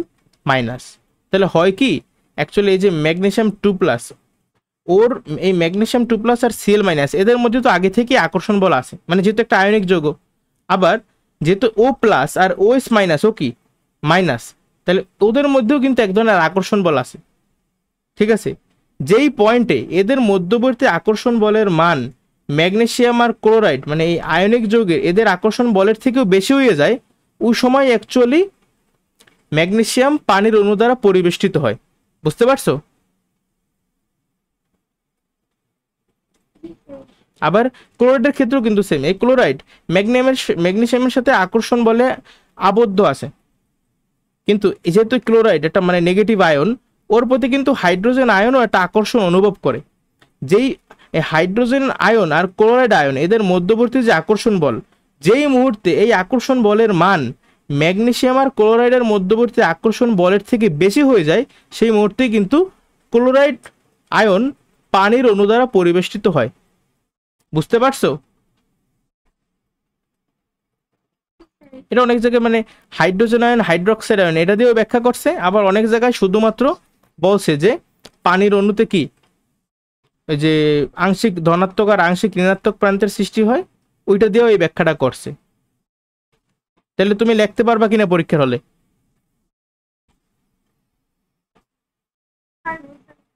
আচ্ছা, তাহলে লেখাটা লাগলে খাতায় লিখে ফেলাইও পরবর্তীতে, যে ম্যাগনেসিয়াম আয়নকে কেন্দ্র করে আচ্ছা পানির যে আংশিক ঋণাত্মক প্রান্ত সৃষ্টি হয়েছে অক্সিজেন প্রান্তে। আচ্ছা দেখ, লিখতে পারবে, আর বারবার বলতেছি এক সেম জিনিস, আমার নিজেরও ভালো লাগে না, তোমারও শুনতে ভালো লাগে না। আচ্ছা তাহলে আশা করি এটা তুমি পারবা। পরবর্তী পৃষ্ঠায় আমাদের জাস্ট একটা জিনিস বাকি, সেটা হলো বিদ্যুৎ পরিবাহিতা। আমরা এখন পড়তেছি কি, ওই যে আয়নিক ও সমযোজী যৌগের বৈশিষ্ট্য, তার মধ্যে 3 নাম্বার বৈশিষ্ট্যটা এখন আমরা পড়বো, বিদ্যুৎ পরিবাহিতা, ইলেকট্রিক্যাল কন্ডাক্টিভিটি। এখন আয়নিক যে যৌগ যারা, সেই আয়নিক যৌগের যে জলীয় দ্রবণ, মানে তুমি যদি পানির মধ্যে আয়নিক যৌগ নিয়া তারপর যদি তুমি মানে চামচ দিয়ে নাড়াও আর কি, তাহলে কি হবে? তাহলে সেই জলীয় দ্রবণে তারা বিদ্যুৎ পরিবহন করতে পারবে। তাহলে আমি কিন্তু একটা পয়েন্ট লিখতে পারি যে আয়নিক যৌগের জলীয় দ্রবণ,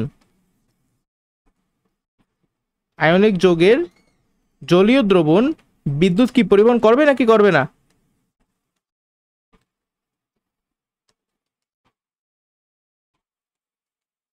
বিদ্যুৎ পরিবহন করবে, কিন্তু বলতো সমযোজী যৌগে করবে কিনা? সমযোজী যৌগের জলীয় দ্রবণ বিদ্যুৎ পরিবহন করবে না, শেষ, এক কথা।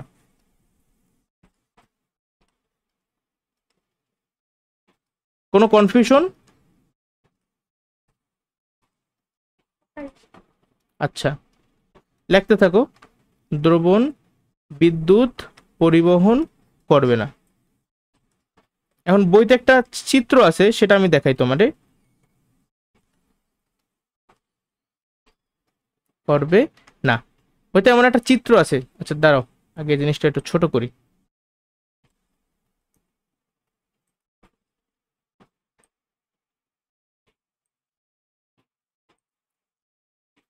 চিত্রটা কেমন?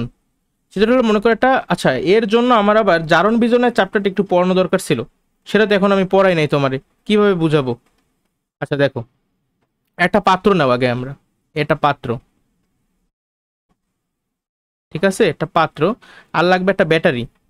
এই মনে করো একটা ব্যাটারি, ছোট প্রান্ত মানে নেগেটিভ প্রান্ত, আর একটা হলো গিয়ে পজিটিভ প্রান্ত বা ধনাত্মক প্রান্ত, ঠিক আছে। এখন এর সাথে তার যুক্ত করে দাও। এখানে মনে করো একটা বাতি আছে, ঠিক আছে, বাতি। তারপর কি করবা, এই যে এই তারটা, এখানে একটা ইলেকট্রোড আছে, আবার এখান থেকে আরেকটা তার, দেখো এখানে আরেকটা ইলেকট্রোড আছে। ইলেকট্রোড মানে কি এটা আসলে এখন আমি তোমার শিখাই নাই, জাস্ট জানো এটা একটা জিনিস, ঠিক আছে। ইলেকট্রোড আছে 2 প্রকার। ইলেকট্রোড কয় প্রকারের? 2 প্রকারের। লেখো আমার সাথে সাথে, ইলেকট্রোড হয় 2 প্রকারের। কি কি? একটা হলো অ্যানোড, আরেকটা হলো ক্যাথোড। অ্যানোড হইলো গিয়ে পজিটিভ প্রান্ত, আর ক্যাথোড হইলো নেগেটিভ প্রান্ত। আমি মনে রাখি কিভাবে জানো, ক্যাটায়ন কিন্তু ছিল পজিটিভ, তাহলে ক্যাথোড হবে উল্টা নেগেটিভ, আবার অ্যানায়ন ছিল নেগেটিভ, এজন্য অ্যানোড হবে পজিটিভ। তাহলে ব্যাটারির দেখো তো, এই যে ঋণাত্মক প্রান্ত মানে ছোট প্রান্তটাই হইলো ঋণাত্মক প্রান্ত, আর বড় প্রান্তটা হইলো পজিটিভ প্রান্ত। তাহলে নেগেটিভ প্রান্ত তারের মাধ্যমে যেই ইলেকট্রোডের সাথে যুক্ত, সেটাকে আমরা বলবো কি? ক্যাথোড। আর ধনাত্মক প্রান্ত তারের মাধ্যমে যেই ইলেকট্রোডের সাথে যুক্ত সেটাকে আমরা কি বলবো বলো? সেটাকে আমরা বলবো অ্যানোড। এখন একটা জিনিস এটা তোমার মুখস্থর মতো লাগবে যে অ্যানোডে কি হয়। অ্যানোডে হয়, আচ্ছা জারণ বিজারণ তো তোমরা পারো না, জানো যে অ্যানোডে অ্যানায়ন আসবে, ঠিক আছে? অ্যানোডে কে আসবে? অ্যানোডে অ্যানায়ন আসবে আর ক্যাথোডে ক্যাটায়ন আসবে। সাপোজ এইখানে তুমি একটা দ্রবণ নিছো, ঠিক আছে? এই পাত্রের মধ্যে একটা পানি আছে, আগে তো পানি ছিল, প্রথমে থাকবে কি পানি। পানি নেওয়ার পরে এখানে মনে করো তুমি যে কোনো একটা আয়নিক যৌগ, সাপোজ ম্যাগনেসিয়াম ক্লোরাইড, ম্যাগনেসিয়াম ক্লোরাইডের দ্রবণ হচ্ছে, কি করছো? ম্যাগনেসিয়াম ক্লোরাইডের দ্রবণ। তাহলে ম্যাগনেসিয়াম ক্লোরাইডের তুমি যেই মুহূর্তে এখানে মনে করো চামচ দিয়ে না গোলানো শুরু করলা, তখন এখানে দুইটা প্রান্ত ম্যাগনেসিয়াম 2+ আসবে আর আসবে কি Cl-, তাই না? এখন এইটা হলো ক্যাটায়ন আর এইটা হলো অ্যানায়ন। এখন আমরা জানি যে এই যে ক্যাটায়নটা আসবে ক্যাথোডে। কেন আসবে সে ব্যাখ্যাটা আসলে এখন দেবো কিনা বুঝতেছি না। আর এই যে অ্যানায়নটা আসবে অ্যানোডে, এইটাই হবে, ঠিক আছে? দেখো এই যে নেগেটিভ প্রান্ত কেন বলে জানো? কারণ এইখানে অনেক বেশি ইলেকট্রন, তার মানে কি ওই ইলেকট্রনগুলো কিন্তু এই ক্যাথোডে এসে পড়ছে। তো ক্যাথোডে যেহেতু অনেক বেশি ইলেকট্রন, আর এই যে ম্যাগনেসিয়াম 2+, দেখো এই ম্যাগনেসিয়াম 2+, ওর উপরে আছে 2+, মানে কি ওর কিন্তু ইলেকট্রন কি বেশি আছে নাকি কম আছে? ওর ইলেকট্রন কম আছে, বা ওর ইলেকট্রনের ঘাটতি আছে, ইলেকট্রনের অভাব আছে। তাহলে ইলেকট্রনটা কিভাবে, এই অভাবটা কিভাবে দূর করবে? ও যদি দুইটি ইলেকট্রন গ্রহণ করে তাইলে কিন্তু ও আবার নিরপেক্ষ ম্যাগনেসিয়াম পরমাণুতে পরিণত হবে। এই জন্যই এই ম্যাগনেসিয়াম 2+ ক্যাথোডে এসে কি করে? ক্যাথোডে এসে যে এক্সট্রা ইলেকট্রন আছে সেই ইলেকট্রনগুলোকে গ্রহণ করে নিরপেক্ষ ম্যাগনেসিয়াম ধাতুতে পরিণত হবে আর কি। বুঝতে পারছো? আর এই যে প্রসেসটা কি হইতেছে, ইলেকট্রন গ্রহণ করতেছে না, ইলেকট্রন গ্রহণ করার এই মানে জিনিসটার নামই হলো বিজারণ মানে হলো ইলেকট্রন গ্রহণ। তার মানে আমি কিন্তু বলতে পারি যে ক্যাথোডে কি হইতেছে? ক্যাথোডে হইতেছে বিজারণ। আবার অন্য পাশে দেখো এই যে ক্লোরাইড আয়ন, এখানে উপরে আছে মাইনাস, দেখো মানে কি এখানে অনেক বেশি ইলেকট্রন না, ইলেকট্রনের আধিক্য। ও কি করবে? ওই ইলেকট্রনটা ত্যাগ করবে। ইলেকট্রন ত্যাগ করলে ও নিরপেক্ষ ক্লোরিন মৌলে পরিণত হবে আর কি। তো ইলেকট্রনটা কিভাবে ত্যাগ করবে? ওই ইলেকট্রন কোথায় ত্যাগ করবে? দেখো ও অ্যানোডে আসবে, কারণ অ্যানোড হলো কি পজিটিভ, এজন্য এইখানে আসবে। এখানে আইসা কি করবে? ইলেকট্রনটাকে ছাইরা দিবে, ঠিক আছে? এই ফুল প্রসেসটা কি বুঝছো কি হইতেছে? আর এর ফলে এই যে একটা বাতি আছে না, এই বাতিটা কিন্তু জ্বলবে। বাতিটা জ্বলতেছে কেন? কারণ বিদ্যুৎ পরিবাহিত হইতেছে। শোনো, বিদ্যুতের পরিবহন, আর ভালো কথা এখানে যে ইলেকট্রন ত্যাগ করছে না, ইলেকট্রন ছাইরা দিছে, ছাড়ন। এই ছাড়ন এটাকে বলে জারণ। কি বলে? এটা কি বলে? জারণ। এই জারণ আসলে আমরা শিখবো সপ্তম অধ্যায়তে গিয়ে শিখবো। এই প্রসেসটার নাম কি? এর যে ইলেকট্রন ছাইরা দিতেছে এর বলে জারণ। এই জারণটা কোথায় হইতেছে? অ্যানোডে হইতেছে। এটা আমি মুখস্থ রাখতে বলবো সবাই যে অ্যানোডে কি হয়? অ্যানোডে হয় জারণ আর ক্যাথোডে হয় বিজারণ। অ্যানোডে অ্যানায়ন আসে আর ক্যাথোডে ক্যাটায়ন আসে, ঠিক আছে? দেখো ইলেকট্রনের ইলেকট্রিসিটি মানে কি? বিদ্যুৎ, তাই না? বিদ্যুতের পরিবহন মানেই হইল ইলেকট্রনের পরিবহন। দেখো এই যে ইলেকট্রনটা এইখান থেকে শুরু করছে, এইখানে আসছে, তারপর দেখো সেই ইলেকট্রন কিন্তু এর মাধ্যমে ইলেকট্রনটা এইখানে আসছে, তারপরে এইখানে আসছে। তার মানে কি আমার ইলেকট্রন যাই আবার ফেরত আসতেছে না পুরো রাস্তা। অর্থাৎ কারেন্ট, দেখো ইলেকট্রন যেদিকে আসে কারেন্টের ফ্লো কিন্তু ইলেকট্রনের ফ্লোর মানে বিপরীত দিকে। ইলেকট্রন যেহেতু এই প্রান্ত থেকে এই প্রান্তে আসতেছে, তার মানে কারেন্ট এই প্রান্ত থেকে এই প্রান্তে আসতেছে। বুঝতে পারছো? আর তুমি যদি এইখানে কোনো আয়নিক যৌগ না নিতা, মনে করো তুমি একটা সমযোজী যৌগ নিলা, ঠিক আছে? একটা সমযোজী যৌগ, মনে করো তুমি চিনি নিছো, চিনি বা তুমি গ্লুকোজ নিলা C6H12O6। দেখো এই গ্লুকোজ এমনি পানিতে কিন্তু দ্রবীভূত হইতে পারে, ঠিক আছে? তুমি এই যে এই পানি নিছো, পানির মধ্যে এই গ্লুকোজ কিন্তু তুমি গলাইতে পারবা, মানে দ্রবীভূত করতে পারবা। বাট কথা হইলো এই যে গ্লুকোজ, এই গ্লুকোজের মাধ্যমে তুমি কি বিদ্যুৎ পরিবহন করাইতে পারবা বলো? বিদ্যুৎ পরিবহনে কিন্তু কোনো ব্যতিক্রম নাই, এটা একদম ডিরেক্ট অ্যাকশন যে আয়নিক যৌগের জলীয় দ্রবণ করতে পারবে আর সমযোজী যৌগেরটা করতে পারবে না। তাহলে এই যে গ্লুকোজ যেহেতু একটা সমযোজী যৌগ, ও দ্রবীভূত হইতে পারবে ঠিক আছে, বাট ও কি বিদ্যুৎ পরিবহন করতে পারবে বলো? ও কিন্তু বিদ্যুৎ পরিবহন করতে পারবে না। ও কেন পারবে না জানো? কেন পারবে না? গ্লুকোজ কেন বিদ্যুৎ পরিবহন করতে পারবে না? লেখো, গ্লুকোজ কেন বিদ্যুৎ পরিবহন করতে পারবে না?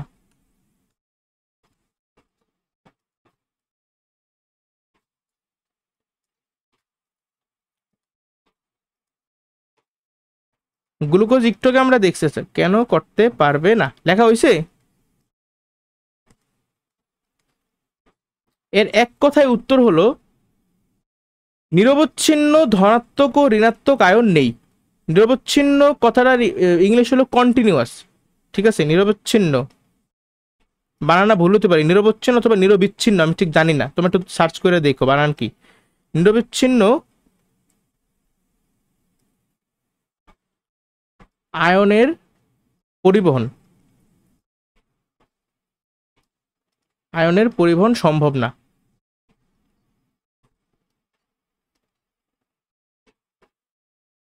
তাই গ্লুকোজ বিদ্যুৎ পরিবহন করতে পারে না। এখন কথা হলো যে নিরবচ্ছিন্ন আয়নের পরিবহন বলতে আমি কি বুঝাইতেছি। একটু আগের এক্সাম্পলে আমাদের ছিল ম্যাগনেসিয়াম ক্লোরাইড, এখানে কিন্তু আমার আলাদা আলাদা আয়ন ছিল, ঠিক আছে? কমপ্লিটলি যে দেখো ম্যাগনেসিয়াম আয়ন, ক্লোরাইড আয়ন এখন আসছে এখানে, এটা কিন্তু মানে কন্টিনিউয়াসলি আমরা আয়ন পাইতেছি, magnesium ion, chloride ion. But এই যে গ্লুকোজের ক্ষেত্রে যেহেতু দ্রবীভূত হয়, তার মানে ওরও কিন্তু ধনাত্মক আর ঋণাত্মক প্রান্ত আছে। আবার ওই যে বললাম আংশিক ধনাত্মক প্রান্ত, আংশিক ঋণাত্মক প্রান্ত ওর কিন্তু আছে, নাহলে তো আর দ্রবীভূত হইতে পারতো না, তাই না? তোরা দ্রবীভূত হয় ঠিক আছে, কিন্তু ওর কি কন্টিনিউয়াস ইলেকট্রনের বা কন্টিনিউয়াস কি আয়নের ফ্লো আছে বলো? কন্টিনিউয়াস কিন্তু এখানে কোনো আয়ন নাই, বাট আয়নিক যৌগে কিন্তু আমার নিরবচ্ছিন্ন আয়নের প্রবাহ ছিল। কিন্তু সমযোজী যৌগের ক্ষেত্রে আমি নিরবচ্ছিন্ন ধনাত্মক এবং ঋণাত্মক আয়ন আমরা এখানে পাই না। এই জন্য সমযোজী যৌগ বিদ্যুৎ পরিবহন করতে পারে না। এখানে এটা মানে বইতে এভাবেই লেখা আছে, তোমরা পড়লেই বুঝতে পারবা। আর কোনো সমস্যা আছে এই টপিকগুলোতে বলো?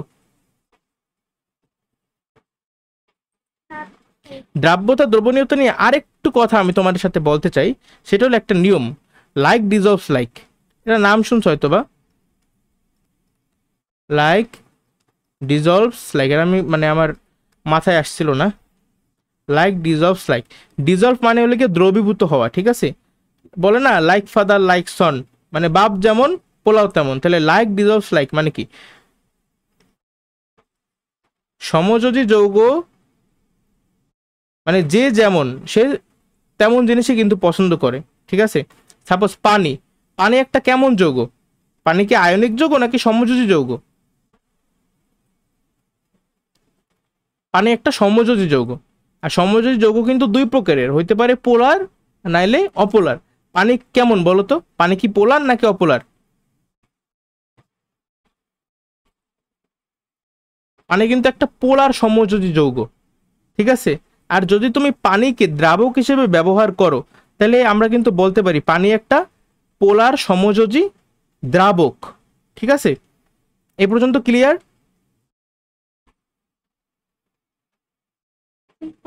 আচ্ছা, তাহলে এই কথাটা লিখে ফেলো আমার সাথে সাথে। আয়নিক যৌগ, আয়নিক যৌগ এবং পোলার সমযোজী যৌগ।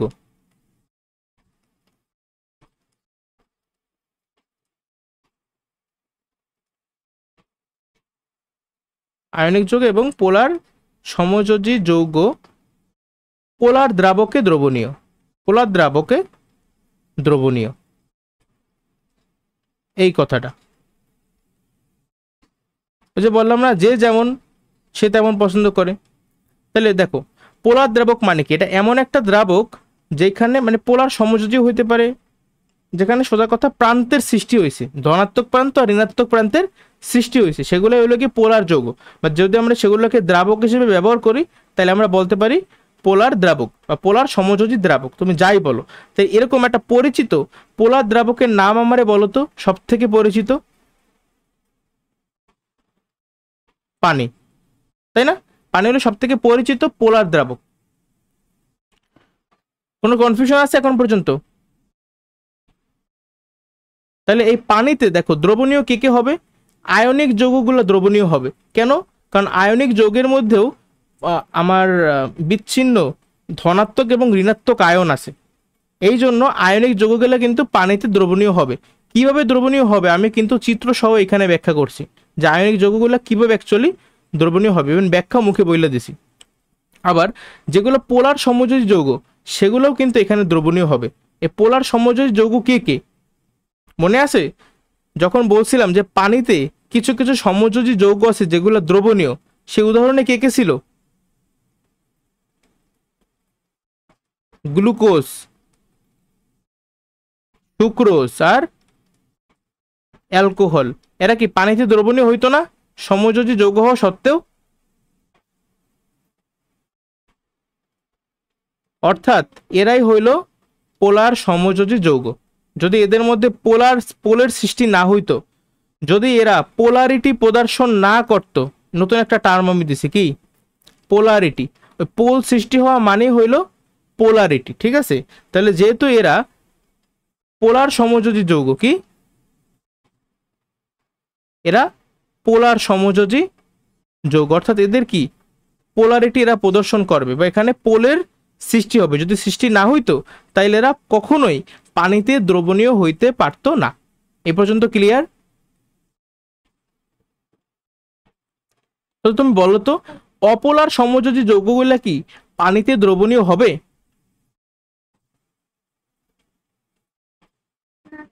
কখনোই হবে না।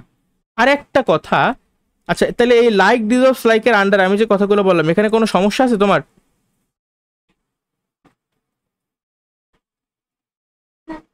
আচ্ছা ঠিক আছে, এখন কিছু কথা বাকি। কিছু কথা হইলো, এই যে আমি তোমারে দেখাইলাম একটু আগে যে আয়নিক যৌগ আমি কিন্তু বলি না যে আয়নিক যৌগ বিদ্যুৎ পরিবহন করতে পারে। আমি কিন্তু একটু টেকনিক্যাল, দেখো এই জায়গাটা আমি একটু ডাক দিই। আয়নিক যৌগের জলীয় দ্রবণ, ঠিক আছে? শুধুমাত্র আয়নিক যৌগ কিন্তু বিদ্যুৎ পরিবহন করতে পারে না ভাই। আয়নিক যৌগের জলীয় দ্রবণ বিদ্যুৎ পরিবহন করতে পারে, আবার সমযোজী যৌগের জলীয় দ্রবণ বিদ্যুৎ পরিবহন করতে পারে না। বাট আমার কথা হইলো, তাহলে আমরা তো পইরা আসছি কি ধাতু বিদ্যুৎ পরিবহন করে, বা ধাতু হলো কি বিদ্যুৎ সুপরিবাহী, তাই না? তাহলে আমারে বলো, ধাতু যে বিদ্যুৎ পরিবহন করে আর এই যে আয়নিক যৌগ যে বিদ্যুৎ পরিবহন করতে পারে, এদের মধ্যে পার্থক্য কি বলতে পারবা? যে ধাতু, মনে করো কপার তো একটা ধাতু। এই কপারের তুমি যদি একটা তার নাও, এই তারটা কি দিয়ে তৈরি, বা জিনিসটা কি দিয়ে তৈরি? কপার দিয়ে তৈরি না? অনেকগুলো কপারের পরমাণু মিললেই তো এটা তৈরি করছে। তাহলে এইটা যে কোনো অবস্থাতে, মনে করো কঠিন অবস্থায় আছে, তখনও কিন্তু ও বিদ্যুৎ পরিবহন করতে পারবে, ঠিক আছে? কিন্তু তুমি যদি মনে করো সোডিয়াম ক্লোরাইড দিয়া একটা তার বানাইলা, কি করলা? সোডিয়াম ক্লোরাইড দিয়ে একটা তার বানাইলা। এখন আমি প্রশ্ন করলাম, এই সোডিয়াম ক্লোরাইড কি বিদ্যুৎ পরিবহন করতে পারবে এই তারটা? উত্তর হইল এইটা বিদ্যুৎ পরিবহন করতে পারবে, কিন্তু এই সোডিয়াম ক্লোরাইডের তৈরি তার এ কিন্তু বিদ্যুৎ পরিবহন করতে পারবে না। কারণ আয়নিক যৌগ কঠিন অবস্থায় কখনো বিদ্যুৎ পরিবহন করে না। কি? এটা খাতায় লেখো, ইম্পর্টেন্ট। আয়নিক যৌগ কঠিন অবস্থায়, বাকিটুকু তুমি বলো তো।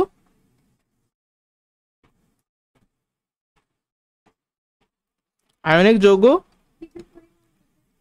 হ্যাঁ, কঠিন অবস্থায় কখনো বিদ্যুৎ পরিবহন করে না।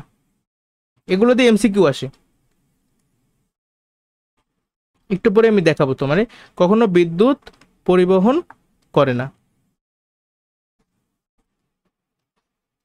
তাহলে আমি যদি তোমার এরকম একটা অপশন দিতাম, জানতে চাইতাম যে বলো তো এ কি বিদ্যুৎ পরিবহন করতে পারে সোডিয়াম ক্লোরাইড, একবার লিখলাম এ কিউ, আরেকবার লিখলাম sodium chloride S for solid, বলো তো কে বিদ্যুৎ পরিবহন করতে পারে এর মধ্যে?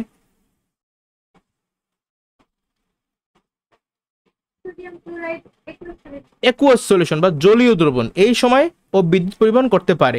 কিন্তু যদি সোডিয়াম ক্লোরাইডটা সলিড অবস্থায় থাকতো, ও কিন্তু বিদ্যুৎ পরিবহন করতে পারতো না। এখন বলো তো এই যে কপার সলিড অবস্থায় আছে, ও কি বিদ্যুৎ পরিবহন করতে পারবে?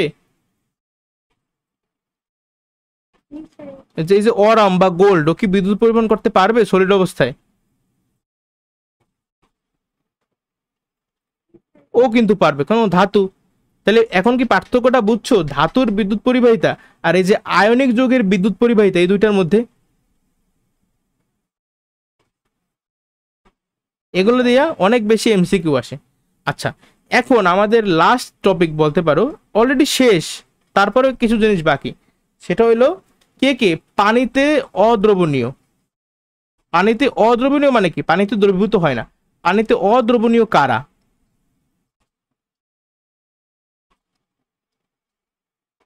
আচ্ছা, বলো তো, যারা আয়নিক যৌগ তারা কি পানিতে দ্রবণীয় নাকি অদ্রবণীয়? দ্রবণীয়। যারা সমযোজী যৌগ তারা কি পানিতে দ্রবণীয় নাকি অদ্রবণীয়?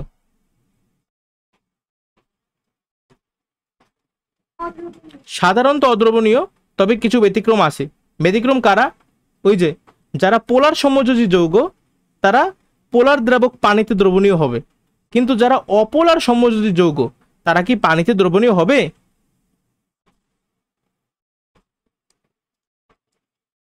হবে না। তাহলে পানিতে অদ্রবণীয় কারা? মেইন উত্তর হইল অপোলার সমযোজী যৌগ। আর কিছু কিন্তু আয়নিক যৌগও আছে এর মধ্যে, ওই যে কিছু ব্যতিক্রম ছিল, যারা আয়নিক হওয়া সত্ত্বেও দ্রবণীয় হবে না। তারা কারা? একটু আগেও লেখছি, silver chloride, silver bromide, silver iodide. এছাড়াও আরো কিছু এক্সাম্পল আছে, লিখে ফেলাও। প্লাম্বাম বা lead sulphate, lead sulphate, barium sulphate, lead sulphate, barium sulphate, আরেকটা ফেরাস হাইড্রোক্সাইড। এই কয়টা হলো পানিতে অদ্রবণীয় অথবা বলতে পারো স্বল্প দ্রবণীয়, মানে খুবই কম মাত্রায় এরা আসলে দ্রবণীয় হয়। এগুলো নিয়ে অনেক বেশি এমসিকিউ আসে। এমসিকিউর জন্য একটা স্টার টপিক এটা, এটা জায়গাটা, যে কারা কারা পানিতে দ্রবণীয় আর কারা কারা পানিতে অদ্রবণীয়। ঠিক আছে, তাহলে এগুলো হলো পানিতে অদ্রবণীয়, এই যে অপোলার সমযোজী যৌগ। এখন আমি যদি তোমার বলি পানিতে দ্রবণীয় কারা, এই লিস্টে কিন্তু উপরের লিস্টে আরো অনেকেই আসবে, একটু পরে দাঁড়াও দেখাইতেছি। এগুলো মুখস্থর মতো থাকা লাগবে মাথায়। পানিতে দ্রবণীয় কারা বলো তো? প্রথম উত্তর কি হবে? অবশ্যই আয়নিক যৌগ। তারপরে পোলার সমযোজী যৌগ, তাই তো?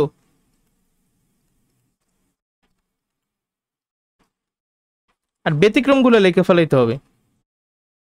বলো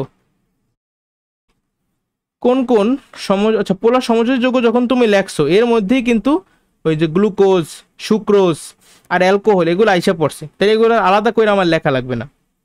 ঠিক আছে, আরো কিছু কথা। একটা হলো যত নাইট্রেট লবণ আছে সবাই পানিতে দ্রবণীয়। গ্রুপ 1 দেখো, গ্রুপ 1 মানে কি? ক্ষার ধাতু যারা, এই গ্রুপ 1-এর যত লবণ এরা সবাই পানিতে দ্রবণীয়, গ্রুপ 1-এর লবণ। এখন এই কথাটা লেখা আবার অনেকের মনে কনফিউশন শুরু হইতে পারে যে ভাই গ্রুপ 1-এর লবণ মানে আবার কি, তাই না? গ্রুপ 1-এর মৌলগুলো কারা সেটাকে তুমি আমারে বলো। লিথিয়াম, সোডিয়াম, পটাশিয়াম, আরও আছে, আমি আপাতত 3টা লিখলাম। এখন লবণ অনেক ধরনের হইতে পারে, হইতে পারে সালফেট লবণ, হইতে পারে ক্লোরাইড লবণ, হইতে পারে অক্সাইড, হইতে পারে হাইড্রোক্সাইড, ঠিক আছে, হইতে পারে কার্বনেট, অনেক ধরনের লবণ হইতে পারে। যেমন সোডিয়াম দিয়ে তো তুমি বানাই, একটা হচ্ছে সোডিয়াম সালফেট, কি সোডিয়াম সালফেট Na2SO4, আবার সোডিয়াম Cl সোডিয়াম ক্লোরাইড, আবার সোডিয়ামের অক্সাইড Na2O, সোডিয়াম হাইড্রোক্সাইড, আবার সোডিয়ামের কার্বনেট লবণ মানে সোডিয়াম কার্বনেট Na2CO3। আমি কিন্তু তোমার সংকেত লেখা আগেই শিখাইছি, ঠিক আছে? যেমন কার্বনেটের যোজনী কত? 2, এজন্য এই পাশে 2 লিখলাম। আর সোডিয়ামের যোজনী হলো 1, এখানে আর লেখা লাগে না। ঠিক আছে, এগুলো বুঝছো সব? এই যে সংকেত লিখছি আমি, এগুলো হলো বিভিন্ন লবণ। এছাড়াও একটা লবণ আছে, সেটা হলো কি নাইট্রেট লবণ। কি লবণ? নাইট্রেট লবণ, মনে করো সোডিয়াম নাইট্রেট, আবার পটাশিয়াম নাইট্রেট। আচ্ছা, অনেকের প্রশ্ন আসতে পারে যে ভাইয়া এই যে পটাশিয়াম নাইট্রেট আপনি লেখছেন এটা এরকম কেন, এটা এই যে K2 হয় নাই কেন এখানে, এখানে কেন পটাশিয়াম হইলো? এই প্রশ্ন কি তোমাদের মাথায় আসছে বলো? আমরা কিন্তু পঞ্চম অধ্যায়ে যৌগমূলকের একটা চার্ট পড়াইছি, সেখানে এই যে নাইট্রেট, নাইট্রেট যৌগমূলকের চার্জ কত? নাইট্রেটের চার্জ হলো গিয়া -1, তার মানে নাইট্রেটের যোজনী কত? শুধুমাত্র 1। এই জন্য প্রথমে লিখলাম পটাশিয়াম, তারপর লিখলাম নাইট্রেট। দেখো পটাশিয়ামের যোজনী কত? 1, এই 1 মনে করো এই পাশে, আর নাইট্রেটের যোজনী কত? 1, 1 মনে করো এই পাশে। এখন এই 1 আসলে লেখা লাগে না, এই জন্য সিম্পলি KNO3। এবার বুঝছো যে কোনো যৌগের কিভাবে আমরা রাসায়নিক সংকেত লিখতে পারি বলো? তাহলে যত নাইট্রেট লবণ আছে, গ্রুপ একের সব লবণই পানিতে দ্রবণীয়, এছাড়াও নাইট্রেটের যত লবণ আছে সবাই, নাইট্রেট মানে NO3, নাইট্রেটের সকল লবণ, এই চারটা কিন্তু অনেক বেশি ইম্পর্টেন্ট, আমি আবার বলতেছি। তো নাইট্রেটের সকল লবণই পানিতে দ্রবণীয়।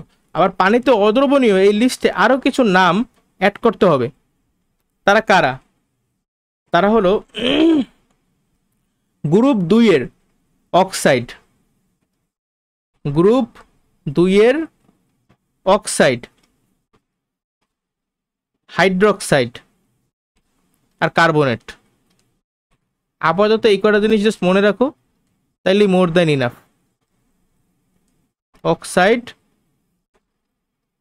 হাইড্রোক্সাইড আর কার্বনেট লবণ। আমি বানাইয়েও দেখাইতেছি যে জিনিসগুলো আসলে আমি কি বলছি। এগুলা গ্রুপ 2 এর কার্বনেট লবণ, এগুলো এখানেও একটু ব্যতিক্রম আছে, বাট ওগুলো আমি এতদূর যাইতেছি না আর কি, তোমার মাথা খারাপ হইতেছে বুঝতেছি আমি।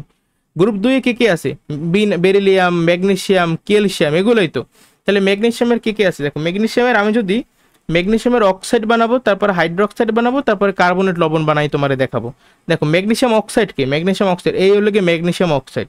ম্যাগনেসিয়াম হাইড্রোক্সাইড দেখবা এই হইলো ম্যাগনেসিয়াম হাইড্রোক্সাইড।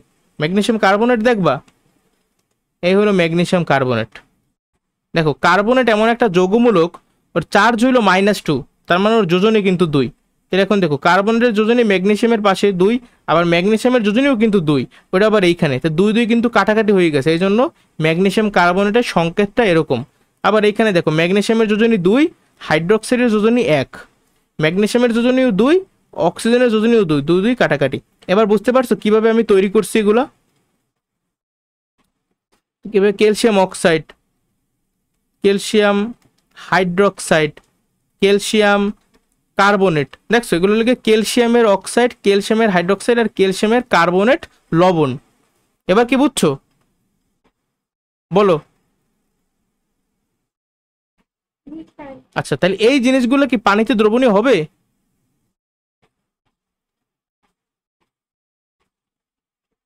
এরা কেউ না, এরা সবাই হলো পানিতে অদ্রবণীয়, এরা কেউই পানিতে দ্রবণীয় হবে না। এখানেও একটু কিন্তু আছে আসলে, মানে এই যে অক্সাইড যেগুলো একদম উপরের যে অক্সাইড, ওগুলো আবার পানিতে দ্রবণীয়। ধরো বেরিলিয়াম অক্সাইড, সম্ভবত বেরিলিয়াম অক্সাইডটা পানিতে দ্রবণীয় হয়। আবার হাইড্রোক্সাইডের ক্ষেত্রে একদম নিচে কি আছে, ক্যালসিয়াম হাইড্রোক্সাইড সম্ভবত পানিতে মানে অল্প মাত্রায় দ্রবণীয় হয়। যাক, এত ডিটেলস আসলে তোমার লাগবে না, তুমি আপাতত জাস্ট এই জেনারেলাইজড এই ফর্মটা শিখে ফেলো যে কে কে পানিতে দ্রবণীয় আর কে কে পানিতে অদ্রবণীয়। ঠিক আছে, এই যে গ্রুপ 2 এর অক্সাইড, হাইড্রোক্সাইড, কার্বনেট, এগুলা তো এগুলো মনে থাকবে বলো?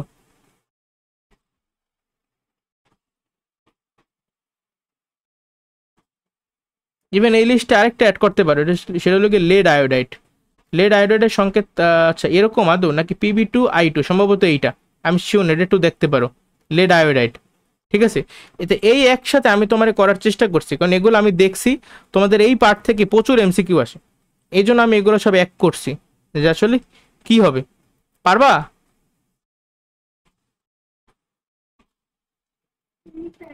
তাহলে আজকে যা যা পড়াইছি একটা রিক্যাপ, মানে তুমি দেখো কোথাও কোনো সমস্যা আছে কিনা। আমি শুরু থেকে যাইতেছি প্রত্যেকটা জিনিস তোমার দেখাইতে দেখাইতে। একদম প্রথমে আমাদের আজকের যে অবজেক্টিভ ছিল সেটা হলো এই যে আয়নিক সমযোজী যৌগের বৈশিষ্ট্য, এটাও কিন্তু আমি তোমার শিখেই ফেলাইছি। আবার কোনগুলো পানিতে দ্রবণীয় আর কোনগুলো অদ্রবণীয় কিভাবে বুঝবো আমি একসাথে তোমার চার্ট করে দিছি, আর বোঝার যে জিনিসগুলো ছিল সেগুলো আমি তোমার বুঝাই দিছি, আর যেগুলো মুখস্থ করা লাগবে সেগুলোও বলে দিছি। তারপরে যে ভ্যান ডার ওয়ালস আকর্ষণ বল কি, তারপরে কার ভ্যান ডার ওয়ালস আকর্ষণ বল একটু বেশি, কার কম, আর কার একেবারে নাই বললেই চলে। দেখছো এই যে গ্যাসীয় অবস্থায় কিন্তু ভ্যান ডার ওয়ালস আকর্ষণ বল একদম নাই দেখেই আমরা যখন আয়নীকরণ শক্তি, ইলেকট্রন আসক্তি এগুলো সংজ্ঞা দিতাম ওই সময় কিন্তু বলতাম যে গ্যাসীয় অবস্থায় কোনো মৌলের এক, মনে আছে? তারপরে তড়িৎ ঋণাত্মকতার সংজ্ঞা দিলাম যে তড়িৎ ঋণাত্মকতা অ্যাকচুয়ালি কি, তারপরে এর পার্থক্য দেখাইলাম যে পার্থক্য কত থেকে কত হইলে আমার যৌগটা কেমন হবে, কখন আয়নিক হবে, কখন পোলার সমযোজী হবে, আর কখন অপোলার সমযোজী হবে, আর কখন বিশুদ্ধ সমযোজী হবে। আশা করি তোমার যদি এমসিকিউ আছে সেগুলো পারবা না। পোল মানে কি? পোল মানে প্রান্ত, অর্থাৎ যেহেতু এখানে তড়িৎ ঋণাত্মকতার পার্থক্য অনেক বেশি, দুইটা প্রান্তের সৃষ্টি হয়েছে, মাঝখান থেকে ইলেকট্রনটা এক পাশে চলে গেছে। ঠিক আছে, তারপর এই যে আয়নিক সমযোজী যৌগের বৈশিষ্ট্য, গলনাঙ্ক স্ফুটনাঙ্ক, কেন আয়নিক যৌগের বেশি হয় আর কেন সমযোজী যৌগের কম হয়, প্রত্যেকটা জিনিস কিন্তু আলাদা আলাদাভাবে আসলে আমি ব্যাখ্যা করার চেষ্টা করছি। ঠিক আছে, কোনো সমস্যা? তারপর দ্রাব্যতা, দ্রবণীয়তা, এগুলোর মানে কি, তারপর ব্যতিক্রম কি কি, কারা অ্যাকচুয়ালি দ্রবণীয় হয়। ঠিক আছে, আমি সব মানে দেখাইতেছি, তোমার কোনো সমস্যা থাকলে আমারে জানাবা। এই যে ব্যতিক্রমগুলো দেখাইছি যে কোন সমযোজী যৌগগুলো অ্যাকচুয়ালি পানিতে দ্রবণীয়, এই যে এই তিনটা এরা পানিতে দ্রবণীয়। তারপরে একটা আয়নিক যৌগ আসলে কিভাবে পানিতে দ্রবীভূত হয় সেই ব্যাখ্যাটা আমি তোমারে দিছি, এক কথায় উত্তর দিছি, তারপরে ছবিটা আঁকাইছি, তারপর মেন ব্যাখ্যাটা মুখে তোমারে বলে দিছি আমি, এটা আবার লেখার সময় পাই নাই, মুখে মুখে বলছি। ঠিক আছে, তারপরে লাইক ডিজ অফ লাইক, এটা প্রথমে আমি ভুলে গেছিলাম, তো পরে মুহূর্তে মনে পড়ছে, ওই সময় আবার লিখে দিছি যে কারা অ্যাকচুয়ালি পানি বা পোলার দ্রাবকে দ্রবণীয় হবে, আয়নিক যৌগ আর কিছু, আর মানে সকল পোলার সমযোজী যৌগ। ঠিক আছে, তারপরে সেগুলোর আমি লিস্টও দেখাইলাম যে কারা পোলার সমযোজী যৌগ। আচ্ছা, তারপর পোলারিটি সম্পর্কে একটু ব্যাখ্যা করছি। পোলারিটি মানে হলো কি পোলের সৃষ্টি হওয়া, প্রান্তর সৃষ্টি হওয়া, মানে যখন তড়িৎ ঋণাত্মকতার পার্থক্য একটু বেড়ে যায় তখনই পোলারিটি প্রদর্শন করে। এটাও কিন্তু এমসিকিউতে আসে, আমি একদম তোমার সরাসরি সব থেকে কমন এমসিকিউটা বলি যে নিচের কোন যৌগটি পোলারিটি প্রদর্শন করে, তার মধ্যে অনেকগুলো অপশন ছিল, একটা ছিল এইচএফ, উত্তর কিন্তু হবে এই যে হাইড্রোজেন ফ্লোরাইড। কেন? কারণ ফ্লোরিনের তড়িৎ ঋণাত্মকতার মান হলো গিয়ে 4 আর হাইড্রোজেনের তড়িৎ ঋণাত্মকতার মান হলো 2.1। তুমি যদি ডেল্টা অফ ইএন মানে তড়িৎ ঋণাত্মকতার পার্থক্যর মান বের করো তাহলে দেখবা কত আসে, ভ্যালু আসছে 1.9, যেটা কিন্তু 1.7 এর থেকেও বেশি। তাইলে বলো তো এই যৌগটা কেমন যৌগ হয়ে যাবে? এই যৌগটা কিন্তু ওই সময় আয়নিক যৌগের মতো হয়ে যাবে। মানে সাধারণত হাইড্রোজেন আর ফ্লোরিন এই দুইটা কিন্তু অধাতু, হওয়া উচিত কি একটা সমযোজী যৌগ, এটা একটা সমযোজী যৌগ, ঠিক আছে, কিন্তু এইখানে এর তড়িৎ ঋণাত্মকতার পার্থক্য এতই বেশি যে এর মধ্যে আয়নিক যৌগের বৈশিষ্ট্য আইসে পড়ে, বুঝতে পারছো? আর এই যে সমযোজী যৌগের আয়নিক বৈশিষ্ট্য এইটাকে বলে পোলারিটি। এটার নাম কি? পোলারিটি। আরেকটা টার্ম আছে ওটা হলো আবার, আচ্ছা যাক, এই জিনিসগুলো বুঝছো, এই পোলার আয়ন, পোলারিটি, মানে অনেক কিছুই আছে, এগুলো আমরা সামনে শিখবো। বাট তুমি এই এক্সাম্পলটা মনে রেখো, কারণ এটা কিন্তু একদম সরাসরি তোমার প্রশ্নে আসে পড়তে পারে যে নিচের কে পোলারিটি প্রদর্শন করে, উত্তর হবে হাইড্রোজেন ফ্লোরাইড। এরকম প্রশ্ন আসলে কি করবা, তুমি তড়িৎ ঋণাত্মকতার ভ্যালু বাইর করে দেখবা যে কোন ক্ষেত্রে, কোন যৌগের ক্ষেত্রে তড়িৎ ঋণাত্মকতার পার্থক্য সব থেকে বেশি। ঠিক আছে, তারপর এরা যে বিদ্যুৎ পরিবহন করে কিভাবে করে, তারপর ইলেকট্রোড সম্পর্কে একটু বেসিক ধারণা দিছি যে অ্যানোড কি, ক্যাথোড কি, কোথায় জারণ হয়, কোথায় বিজারণ হয়, জারণ মানে কি, বিজারণ মানে কি, কোথাও সমস্যা আছে? তারপরে গ্লুকোজ, সুক্রোজ এগুলো দ্রবীভূত হওয়া সত্ত্বেও কেন বিদ্যুৎ পরিবহন করতে পারে না, এই ব্যাখ্যাটা আমি জাস্ট এক কথায় লিখছি, বাট বইতে খুব সুন্দরভাবে দেওয়া আছে, সেখান থেকে পড়ার অনুরোধ থাকবে। আবার ধাতুর বিদ্যুৎ পরিবাহিতা আর নর্মাল একটা আয়নিক যৌগ কোন অবস্থায় বিদ্যুৎ পরিবহন করে তার মধ্যেও কিন্তু পার্থক্য একদম তোমারে চোখে আঙুল দিয়ে দেখাইছি নাকি। তারপরে পানিতে অদ্রবণীয় কারা আর পানিতে দ্রবণীয় করা, তারপর এটা পড়ানোর সময় কিছু লবণ সম্পর্কে ধারণা দিছি, লবণগুলো কিভাবে তৈরি হয় সেগুলো এখানে সামান্য ব্যাখ্যা দিছি, বাট বিস্তারিত ব্যাখ্যা আমরা অন্য একটা চ্যাপ্টারে আসলে শিখবো। ঠিক আছে, জাস্ট এখানে ভাষা কিছু ধারণা দিছি। তাহলে এখানে কোনো সমস্যা আছে আজকে যা যা পড়ছি? আচ্ছা ঠিক আছে, তাহলে আজকে ক্লাস এই পর্যন্তই। তোমরা সবাই ভালো থাকো, অপরকেও ভালো রাখো। আসসালামু আলাইকুম।